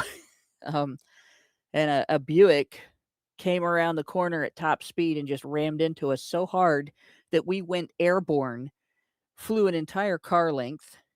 Granted, it was the car length of a Festiva, but still an entire car length, and rammed the vehicle in front of us hard enough to move them. And the person in the vehicle in front of us got whiplash. And so in the space of 8 months, I had two instances where I was just kind of thrown around the inside of a vehicle like a rag doll. And I weighed about 120 pounds, 5'9", about 120 pounds, nothing, no muscle structure, no nothing to protect me.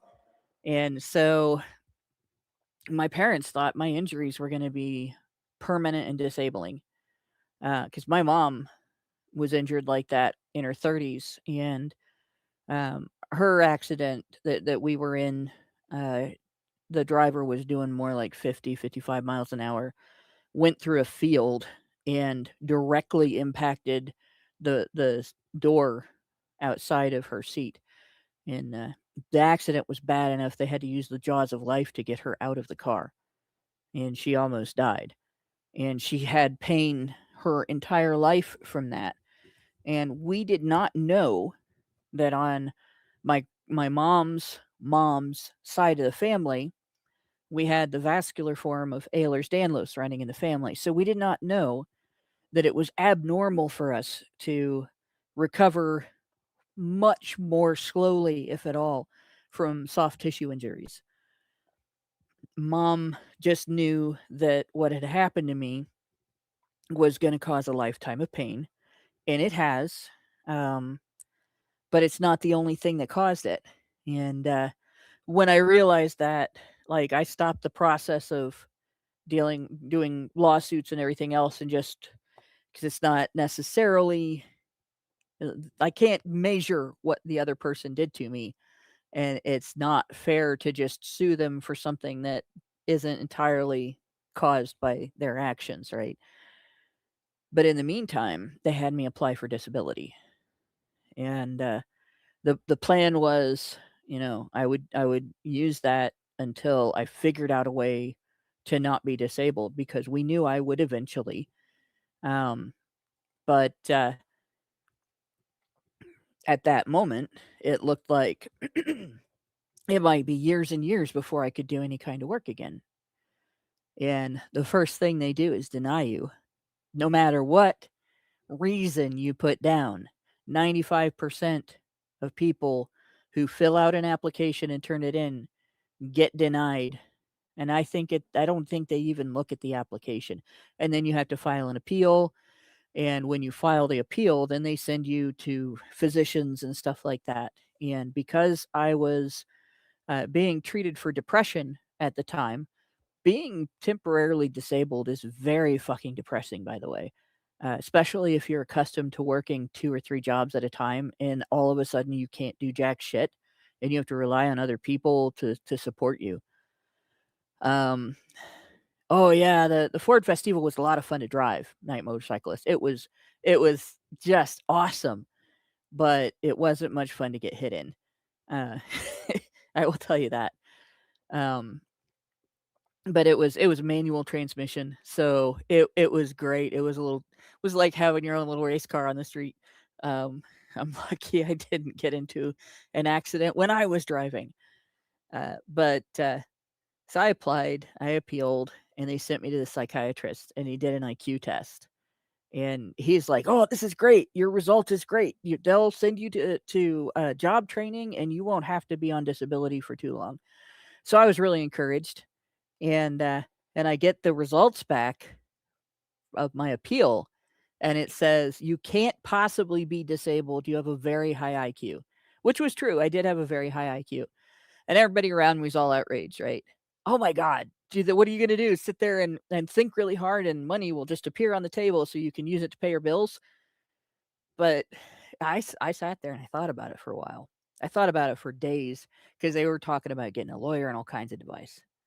Um, but eventually I decided that, you know, they were right. I do have a very high IQ. I had to be able to figure out something I could do, something that I could pay my own way, that my income wouldn't be limited to what you get for disability.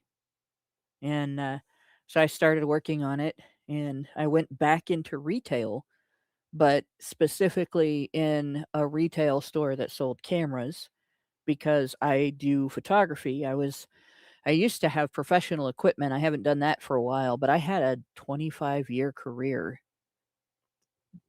preceding and following that space and time as a professional photographer.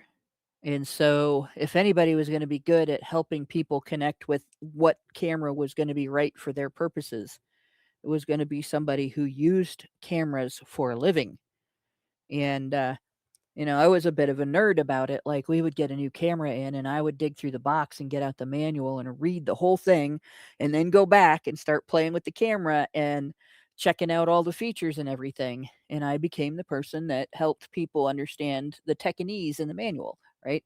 I also figured out a way to coordinate with the 3 different photo labs that we worked with to get the best lab for the best service for the customer's needs. And as a result, I ended up making pretty good commission. And it served me right. It served me well to listen to that. You can't be disabled. You have a very high IQ. You should be able to figure this out. Our country is so accustomed to wallowing in self-pity and giving up too easily and deciding I can't do that. I can't handle that. This is too hard. Especially when the individual in that situation is a woman. Oh, this poor woman shouldn't have to suffer like that. When they would let a man sleep on the street for the rest of his life under that circumstance, that we have become weak. And I think if I was on disability for the rest of my life, I would be miserable. I know it's there for people who really need it, and I'm glad it's there for people who really need it. But it's cruel to encourage people who don't need it to use it anyway. Right? If I'd have been in a different situation where, like, I couldn't walk, I would have had to find a desk job. I probably could have done the job I did without being able to walk. I'd have just had to get there in a wheelchair. But in any case, I went from being a state-tested nurse's aide in that moment as my second job to being a sales representative as my primary job for a while, and then eventually it became my second job. And to this day, like for a while when I was working there, I just did that, and then I went back slowly into wedding photography. Got to the point where I could be on my feet for 12 hours again, and eventually built my strength back up, right? And when we had to move to Dayton, all of a sudden, I was teaching photography at the Salina branch, the business branch of Wright State University, the Lake campus, and I continued to do that until I replaced that income. I did that for 3 years. This is something that used to be normal. You were looking for a job when you got that one. All right, you can't do this anymore. The question isn't how are you going to survive? It's the starting question is, okay, well, what can I do? Because that's where I start to figure out how I'm going to survive. What can I do? And you go from there. And unfortunately, our system has gotten to the point where it's all or nothing. So you don't get help getting back on your feet after you've been knocked down farther than you were prepared to handle. And you don't get encouraged to ask, okay, but what can I do?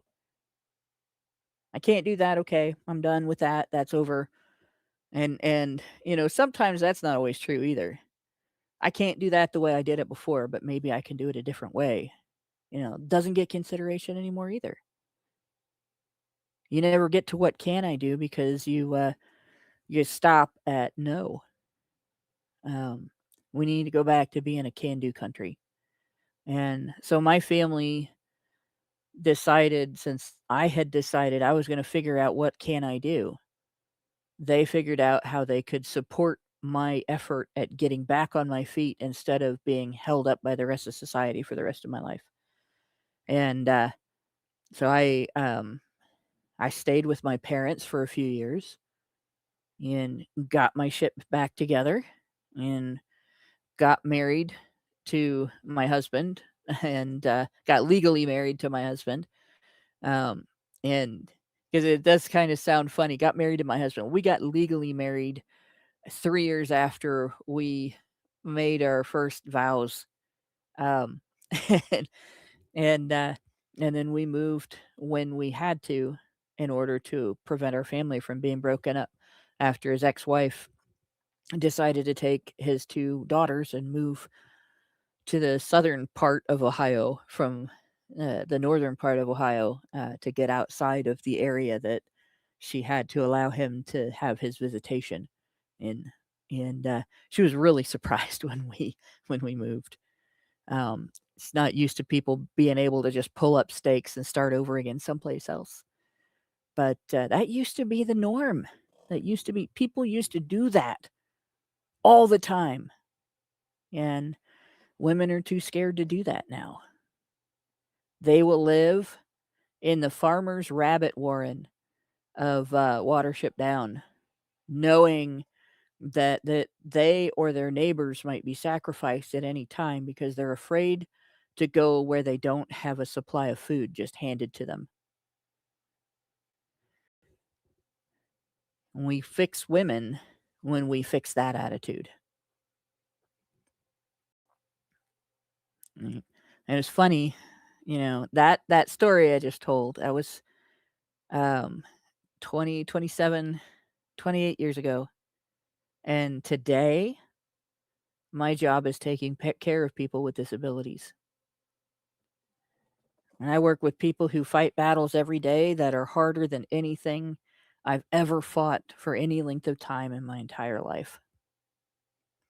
And I feel like I made the right choice. So, but like I said, you have to think not what this lady writing this article is doing. It's not even looking at this guy's life, not even considering how did he get here? What is his origin? What is the reason that he has ended up in this situation? What harms or damages has he suffered that has put him into a position of eligibility? So the other one I wanted to consider, I saw the phrase suicidal empathy. Oh, I fucking hate that phrase. I have a really solid reason for hating that. All right. I was raised by two school teachers whose primary subject throughout their school careers that they taught. My mom was straight up an English teacher.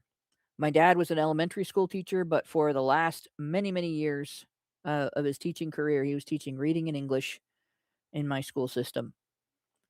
There is no such thing as suicidal empathy. There is suicidal compassion. People misuse the word empathy all the time, and it drives me nuts. Empathy is, the literal definition is feeling the other person's feelings. Not necessarily in the psychic way. If your dog died, and then your best friend's dog died, you can feel his pain because you went through that. You know what that's like. If you have a dog, and your best friend's dog died, and you go through a period of panicky grief over your dog, that's empathy. You're feeling the other person's grief, and it makes you worried about your dog, right? Sympathy is knowing your friend is going through grief and understanding that he's experiencing that set of emotions. Compassion is caring about your friend's grief.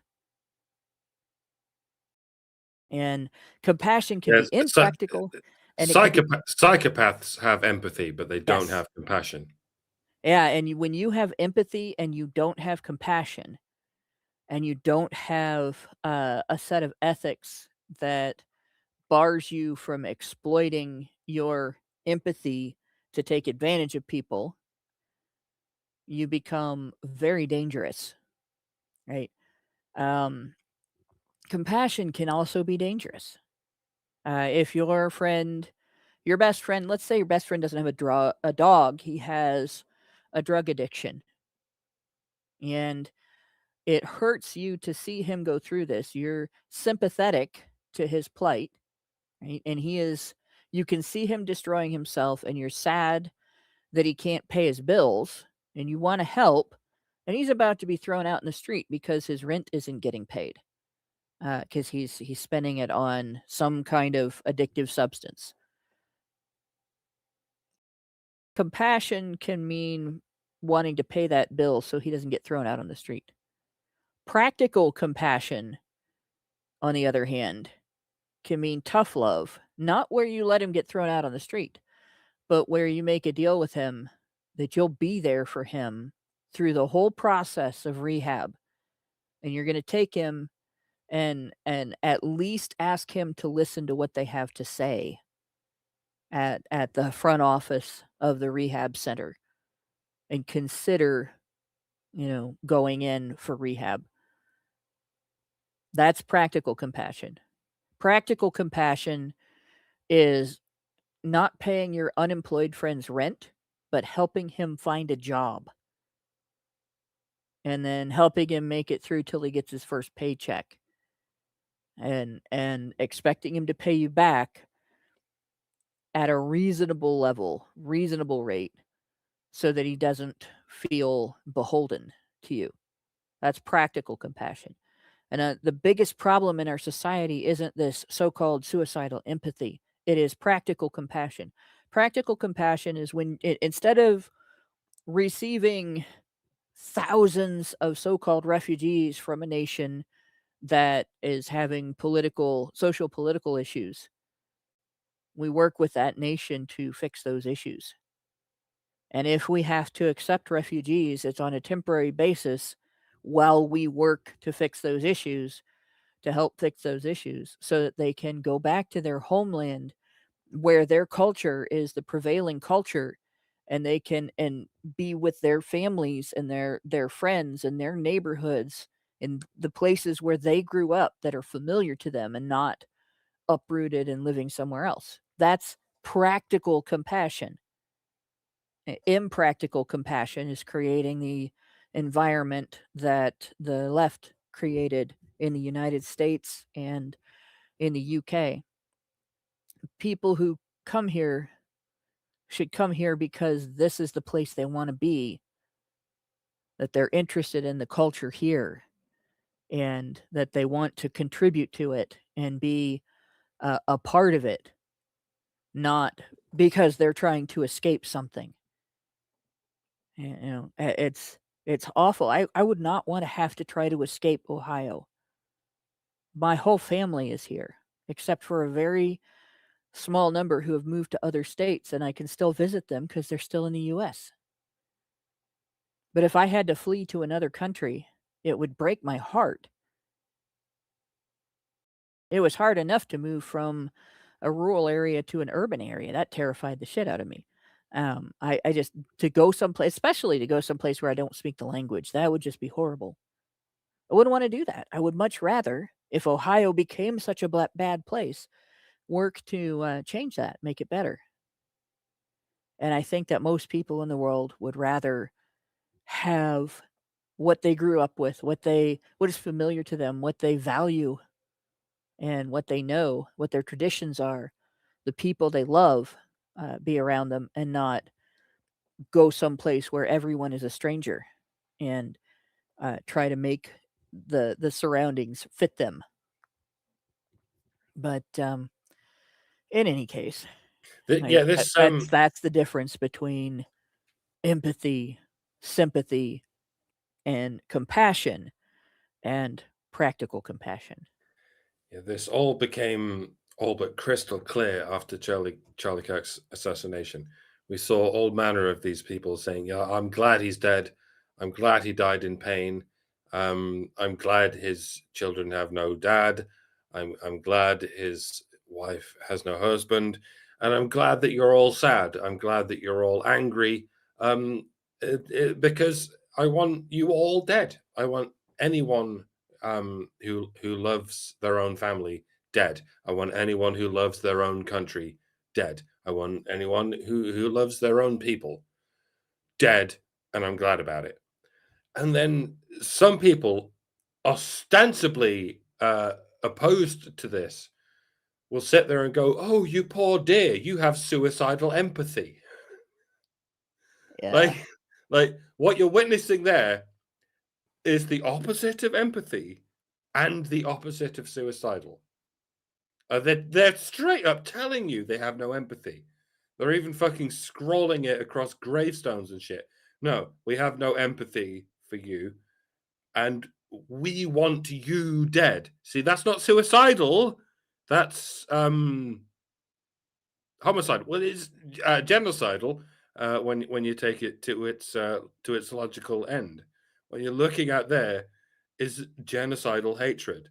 But the people ostensibly opposing this are looking at it and going, "Oh, you poor dear, you have suicidal empathy." Now, what does that sound like to you, ladies and gentlemen in the audience? I invite you to examine the irony that the person in that situation who can even be in potentia described as having suicidal empathy is the person saying, "Oh, you poor dear, you have suicidal empathy," because they're viewing hateful, genocidal dickheads as nothing more than people with suicidal empathy. Do you see? And this has this infinite regress, and for me to describe them as suicidal empaths, can land me with the same charge of suicidal empathy. But if there is such a thing as suicidal empathy, it's that. It's looking at hateful genocidalist dickheads as nothing but suicidal empaths.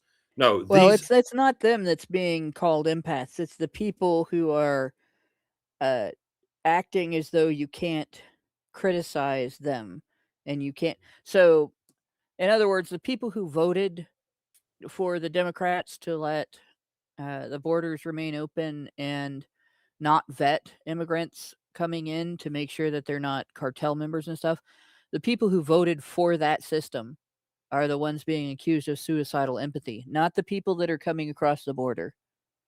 But if you examine their thoughts for a moment, you notice that they don't give a shit about the native people. Right. And And that isn't empathy. That's not not empathy empathy whatsoever. either. It's they They hate don't. their own people. Yeah. Well, they're not even considering the experiences of the native people, much less knowing them and understanding them. So it's not empathy. It's not empathy of any kind, and it's not really sympathy either. The people that they're bringing in honestly aren't people they care about, because if they really cared, they would be very upset knowing that a portion of the people who are coming across the border are not coming because they want to be here, but because they got kidnapped and are being forced to come here, or are being used as drug mules. They're either being exploited on the way across, or they're coming here to be sold as slaves when they're coming through illegally and they're not coming through checkpoints. Right? That is a major issue. And yet, when you bring it up, the people who support open borders don't want to talk about that. They don't want to talk about the slave trade that exists today, right now, while we are talking, in the country that prides itself, and the satellite that became an independent country here in the US and in the UK. There are slave trades of immigrants who are here illegally. There is a sex trade of immigrants who are here illegally, who have been forced to come here against their will, and many of them are underage, boys and girls. And practical compassion says you want to prevent that. You don't want it to be easy for human traffickers to use your border or your lack of a border to impose sex slavery on children. You want talent here. You want, people to enjoy contributing to the country. You want neighbors that are interesting and fun and want to be part of your culture, and so on. But you don't want. I don't think anybody in their right mind wants children to be trafficked, and yet that discussion, when that discussion happens, the first thing that these people with this so-called suicidal empathy, who really, what they really have is impractical compassion. They want to feel like they're doing something good for other people. They don't want to hear it, and they will call you racist. Nobody said all the traffickers are of a particular background. Right? When you get into the United States, nobody said all the people who are purchasing, all the buyers for these human traffickers are of any particular background or race. In fact, many of the upper class, middle-aged, what do they call them, WASP or whatever,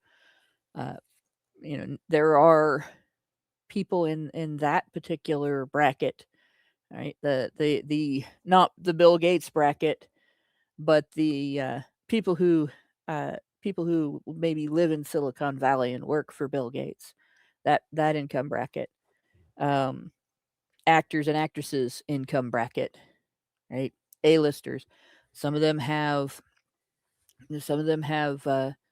some very illicit backgrounds, and it's all coming out now with the Epstein stuff.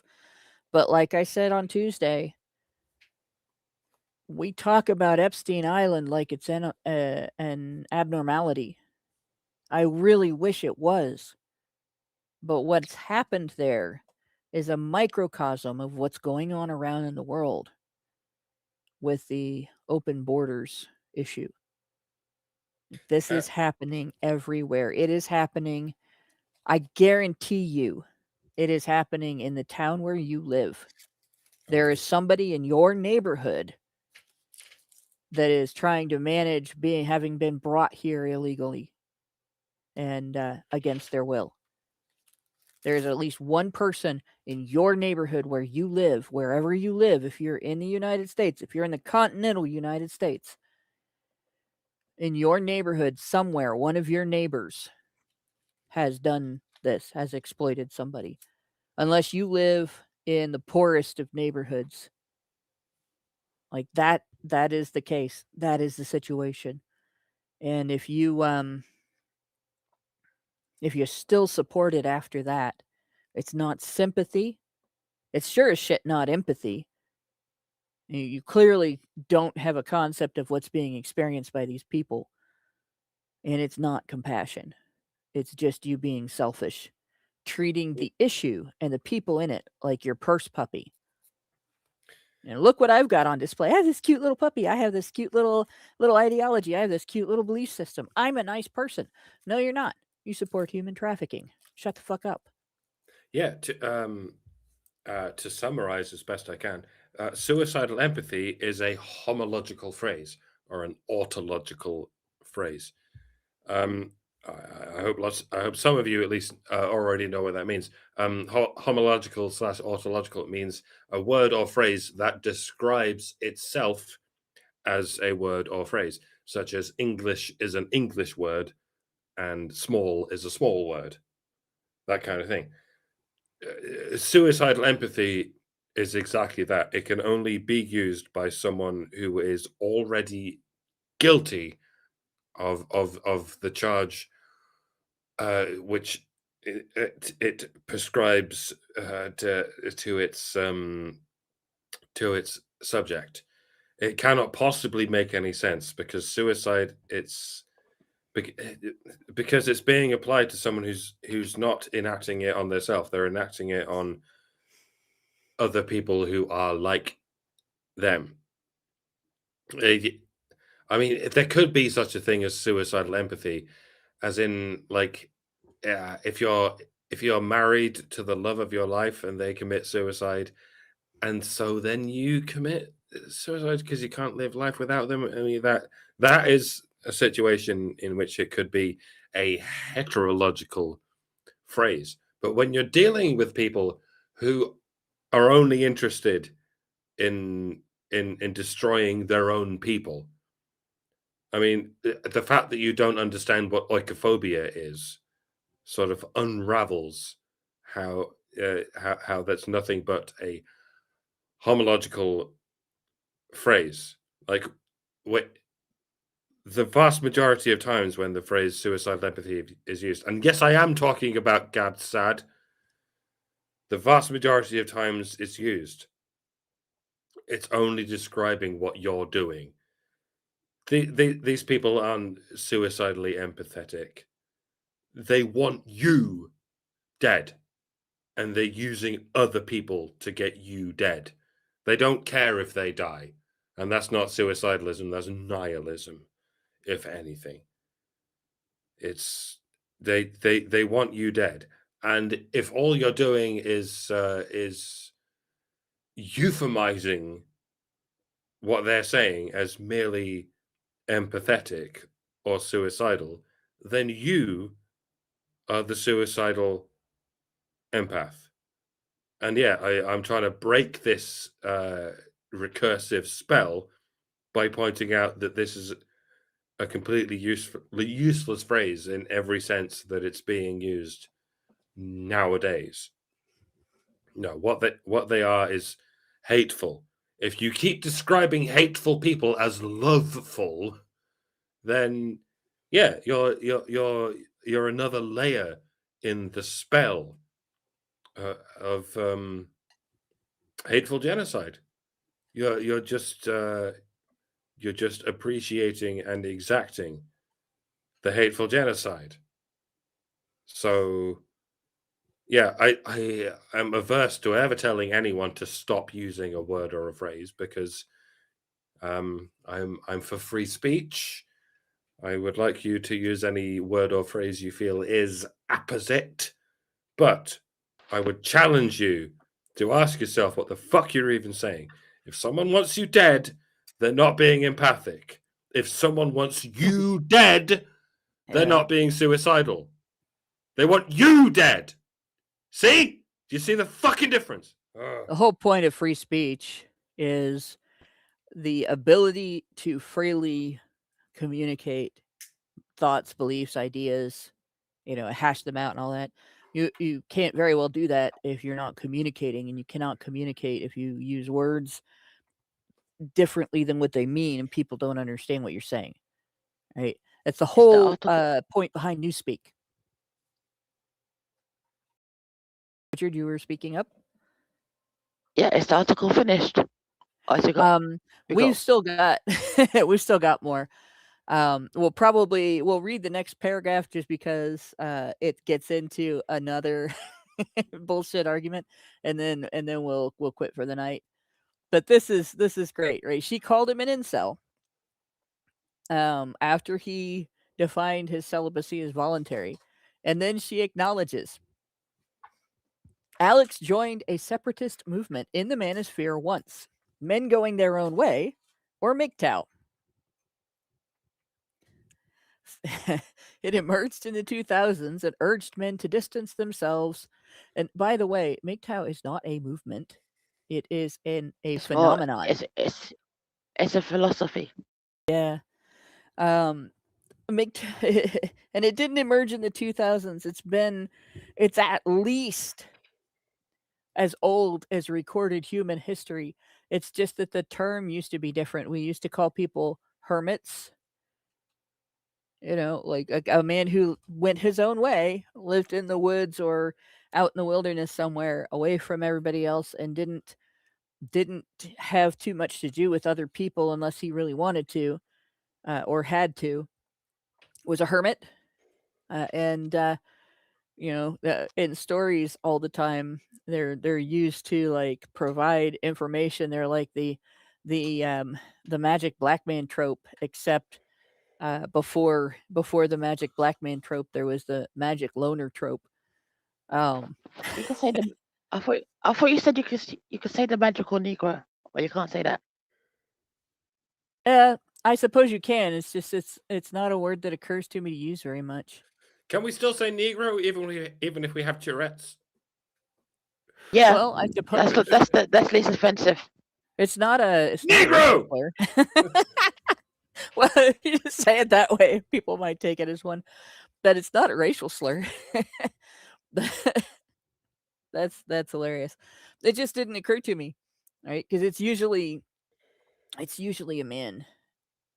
But at least in the stories that I've, Well, of course, from what I'm like more into the stories where somebody is using a sword and hunting treasure. So maybe it's not really gendered, and I'm just not reading the right stories.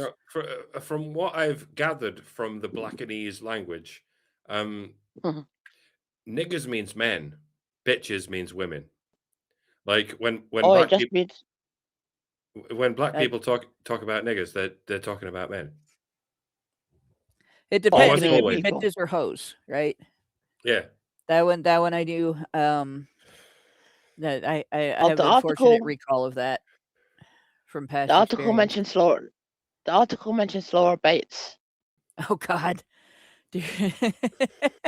I forgot she existed. Wow. Okay, so we'll go on. It emerged in the 2000s out of nowhere because there was never a tradition of men going off to be by themselves before the early 2000s, guys. That's like a brand new behavior that never happened in the past. Don't read on Walden Pond or anything, because even temporarily doing that's probably weird. MGTOW adherents believe a lot of men have found success by shunning women. That's a neat way to put it. I wonder what she would say about training rules. Where you don't drink alcohol, you only eat healthy food, you exercise every day, and you abstain from sex, and that probably would. I wonder what she would They will say call about you. monks. You know They, that they will call you a neo. They will call you a neo-Nazi, a right-wing fascist if you do that. How you about know the Tibetan monks that go out up into the mountains and don't see a woman their entire lives? the Wright brothers were MGTOWs. Ah, They didn't have wives. They yeah. just set about their And that and they that's were why you won't see a they were and that's why determined. you won't see a biopic. Yeah. Sorry. There's a bunch of men throughout history. I think Nikola Tesla was technically a MGTOW. I mean, whatever it means to be technically a MGTOW is if you don't take a wife and you don't particularly pursue a wife. There's all manner Howard. of men throughout history who have changed everyone's life for the better, largely because they didn't bother with bitches. Yeah. It's it's almost as if the history of humanity in which people who are hyper focused on a particular project, and whether it be themselves or something like creating the first device that people might use to fly around the world, um, it might need to remain hyper focused on that in order to achieve the outcome that they are attempting to achieve. And distractions would slow them down. And sometimes relationships can be a distraction. And there are so many men in the world who have been highly successful and then gotten divorced. And you hear from the wife, well, he wasn't very focused on the relationship. No, it's because he was focused on building this highly successful company or creating this great invention or creating whole new areas of the study of mathematics. Like maybe he had something going on there. While he was doing that, did you focus on providing care and supporting his goals? Or did you focus on whether or not he was focused on you? And so for men to not have to vet a woman to make sure she's not going to be the latter, and for men to not have to um, deal with that fallout, some of them choose not to focus on women at all. They don't get distracted. They just pursue this one thing.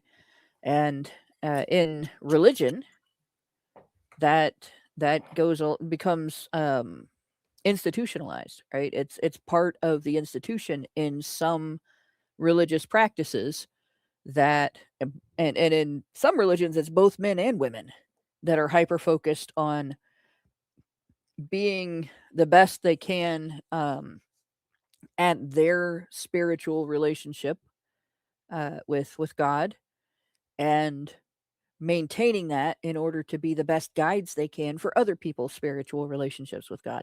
And the minute they get distracted with impulses and interest in other humans that's not a spiritual interest, they fall. And then they usually fall on the people that they went into that practice to support. So it's very important that if people make that choice to go their own way from the norm of having a partner and focusing on your relationship, that our society should support that when the individual is attempting to strive for some sort of success and to optimize something that they are doing that would be hindered by that type of distraction. Right? And it's not something you can, like, Night Motorcyclist mentioned that being placed in a monastery used to be a punishment in itself. And yeah, those would be people that would fall, right? They wouldn't be able to maintain that because it's not something they're dedicated to. It's not a goal. It's something that people should be able to choose, and their choice should be supported. But when you try to impose it on them, you create a situation where that individual is dedicated, or not dedicated, but doomed to fall, and to fall on other people. But let's see. She goes on to say women could only ruin their lives with false allegations. Well, yeah. It's not that MGTOW think that women can only ruin their lives with false allegations. It's that they recognize that if a woman decides she's going to ruin a man's life with false allegations, he has zero protection under the law. Frequently, they don't ruin their lives with false allegations. They make millions from it. Yep. They ruin the men's lives, but they make millions from the women's lives, or from the fallout.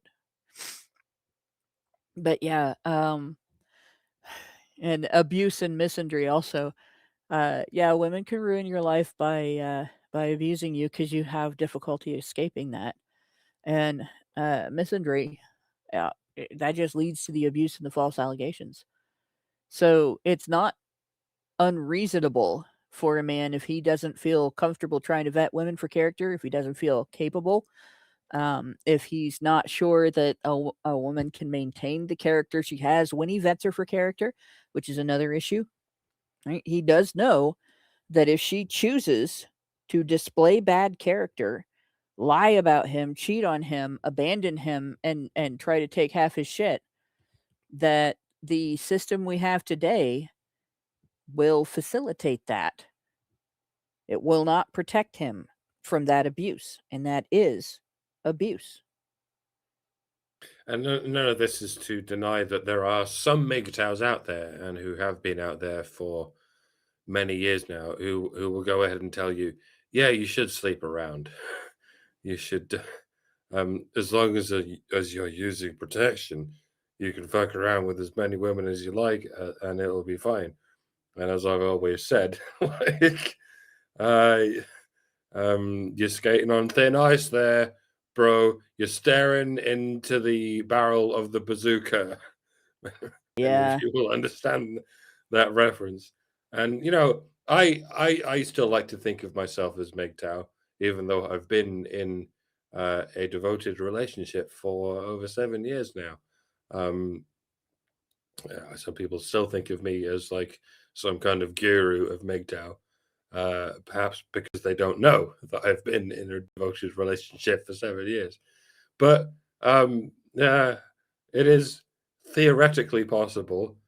In any sense, it's still okay for me to tell most men that they should go their own way, because you're unlikely to find a honey badger for yourself. There aren't many honey badgers.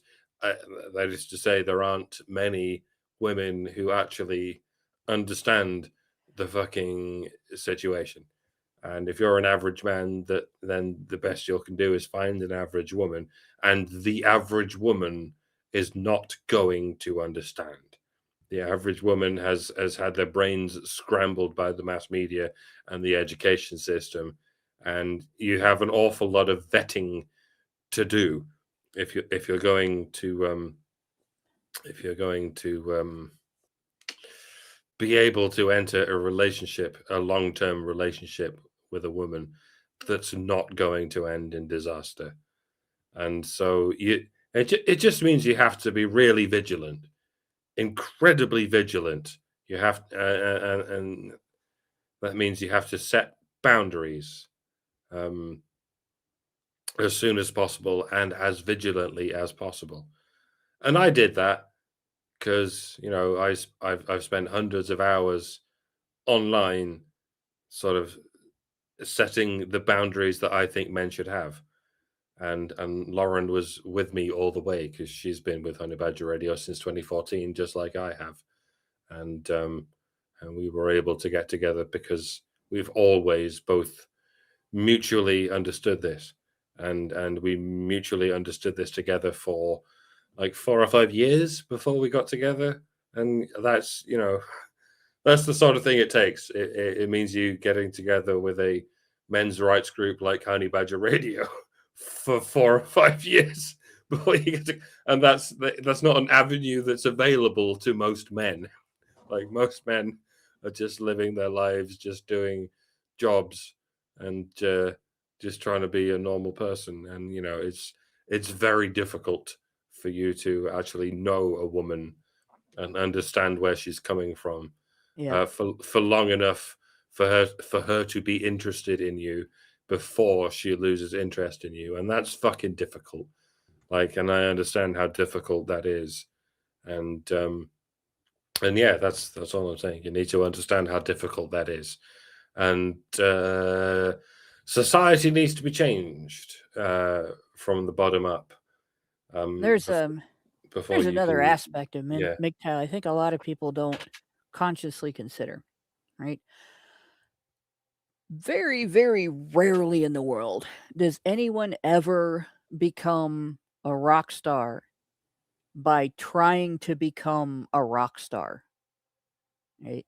There's obviously the people that become rock stars by knowing the right people, and we all know bands that we think maybe that's all they had going for them was that they knew the right people.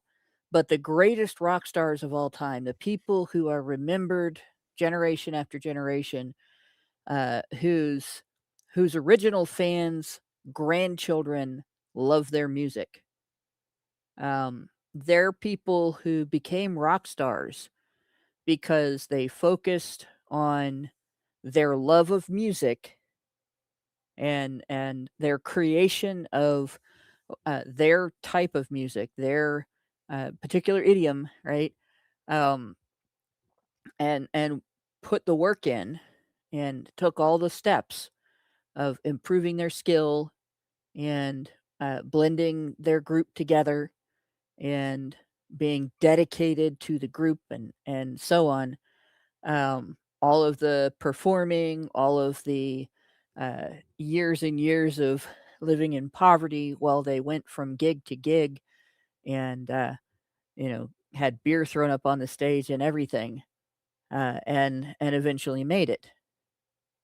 And if they had been focusing on just being rock stars, many, many young musicians that have stars in their eyes but not dedication behind them, they fail because they expect to make it right away. And I think a lot of young people, men and women, think about becoming a husband or a wife and a mother or a father, and having the picket fence in the White House and the neighbors, on their street, and 2.5 kids and a dog and a cat and a tree house in the backyard.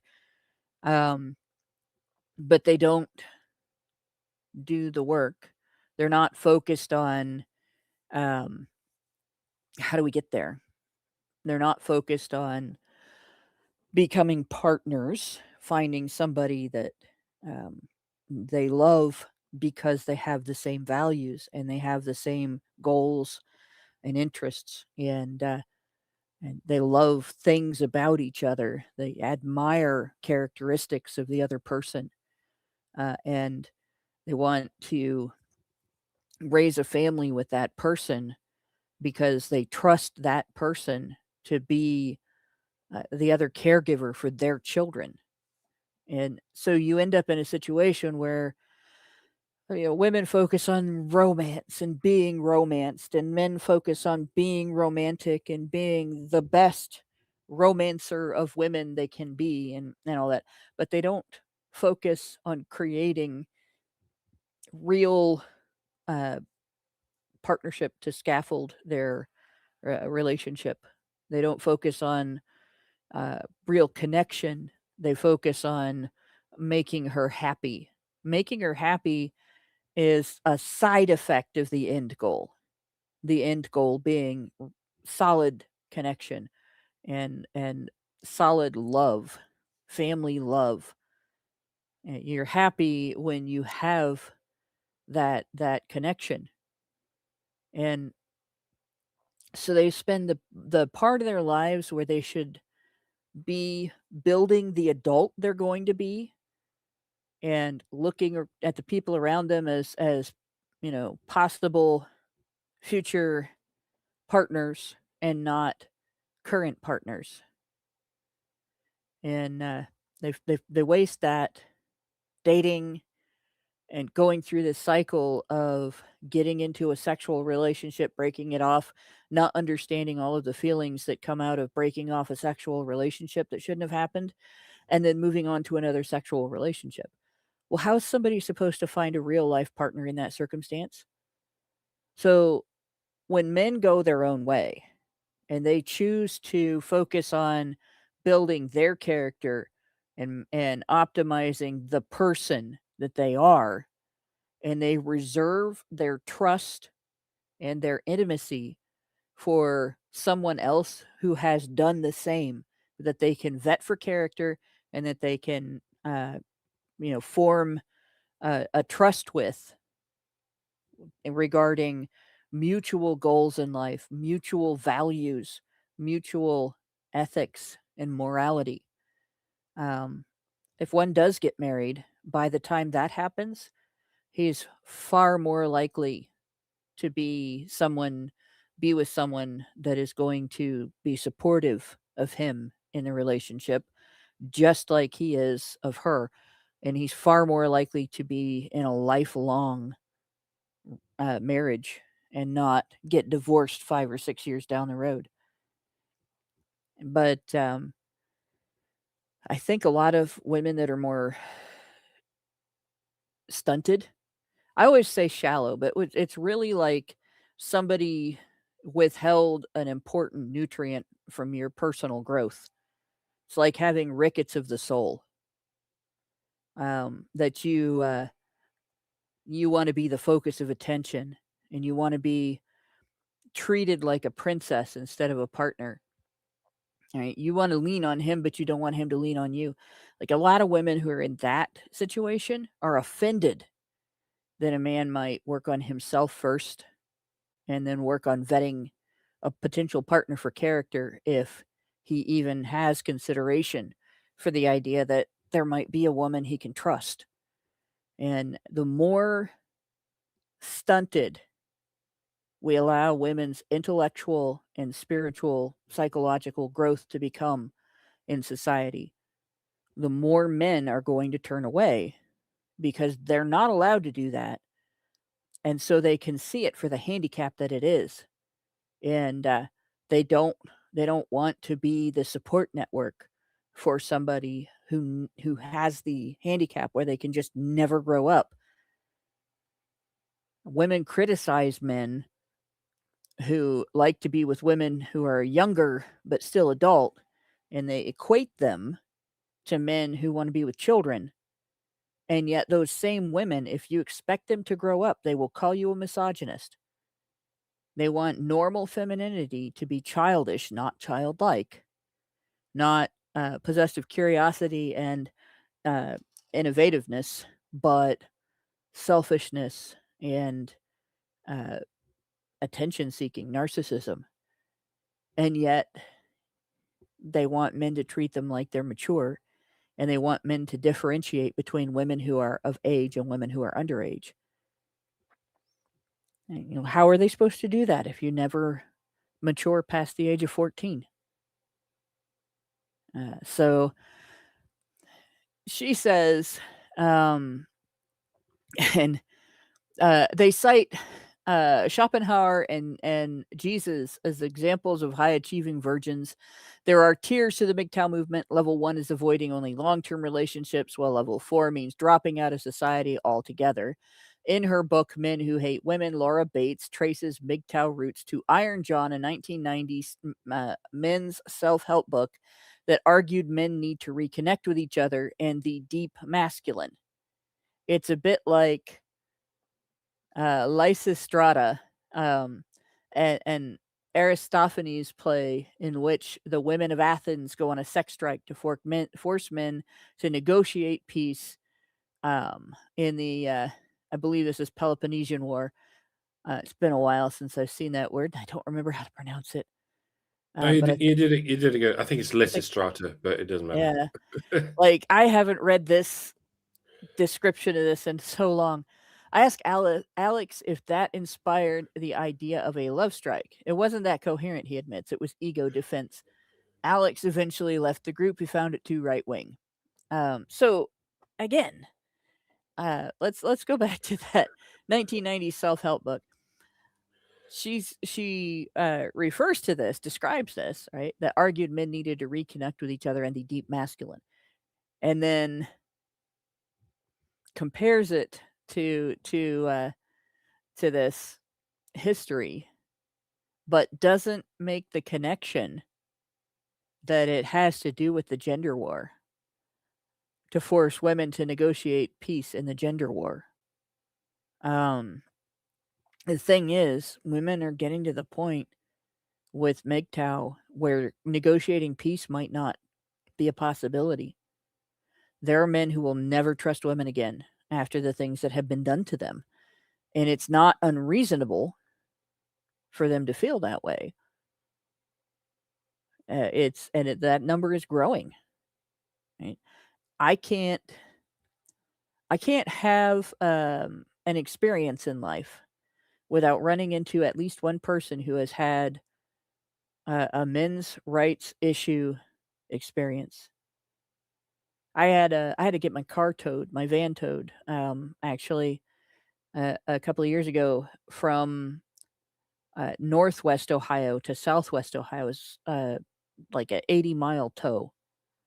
And, I called a towing company, paid the guy.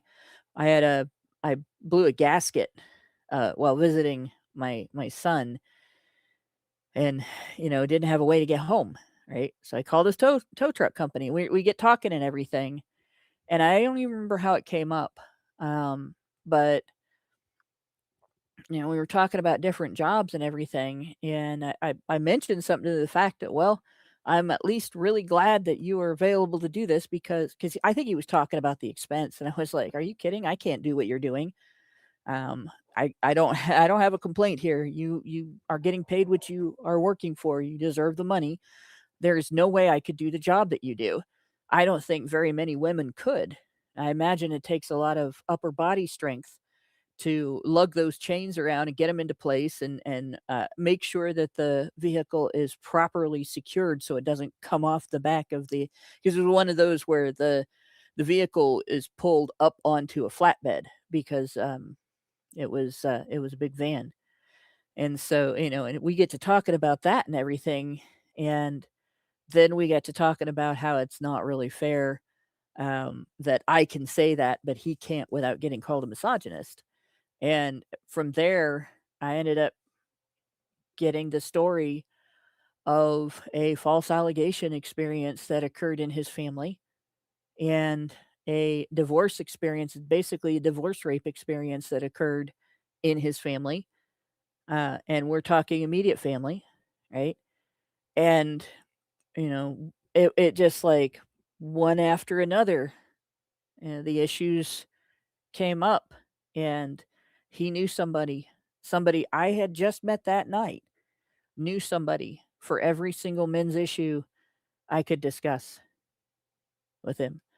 And that's happened to me at work. That's happened to me at the store. That's happened to me running into somebody at random on the bus on the way home from ICMI 2014. A group of moms, we sat around and discussed the boy crisis in education. It's every single person I run into. It seems like I can talk about these issues, and they know somebody, some guy who has been through hell because of our society's treatment of men, and because women are not expected to grow up. They know somebody who's been a victim of the accountability gap between men and women, and they understand, in almost every case, they understand the importance of masculine strength and masculine stoicism, masculine self-accountability, and connection with other men in order for a man to survive and recover from those circumstances. And yet, this writer can't even understand why men might not fully trust women, why men might want to keep us at arm's length a little bit, especially in the current legal environment. And she can't make the connection between men going on a romance strike and a partnership strike to force women to come to the negotiating table in the gender war, and women in an ancient play that went on a sex strike to force men to negotiate peace in an actual violent war. Not that the gender war isn't violent. I mean, throwing somebody in jail for something they didn't do is pretty violent. But any other thoughts on that? Let's Besides get the on fact with that it. Laura Bates is a fucking moron.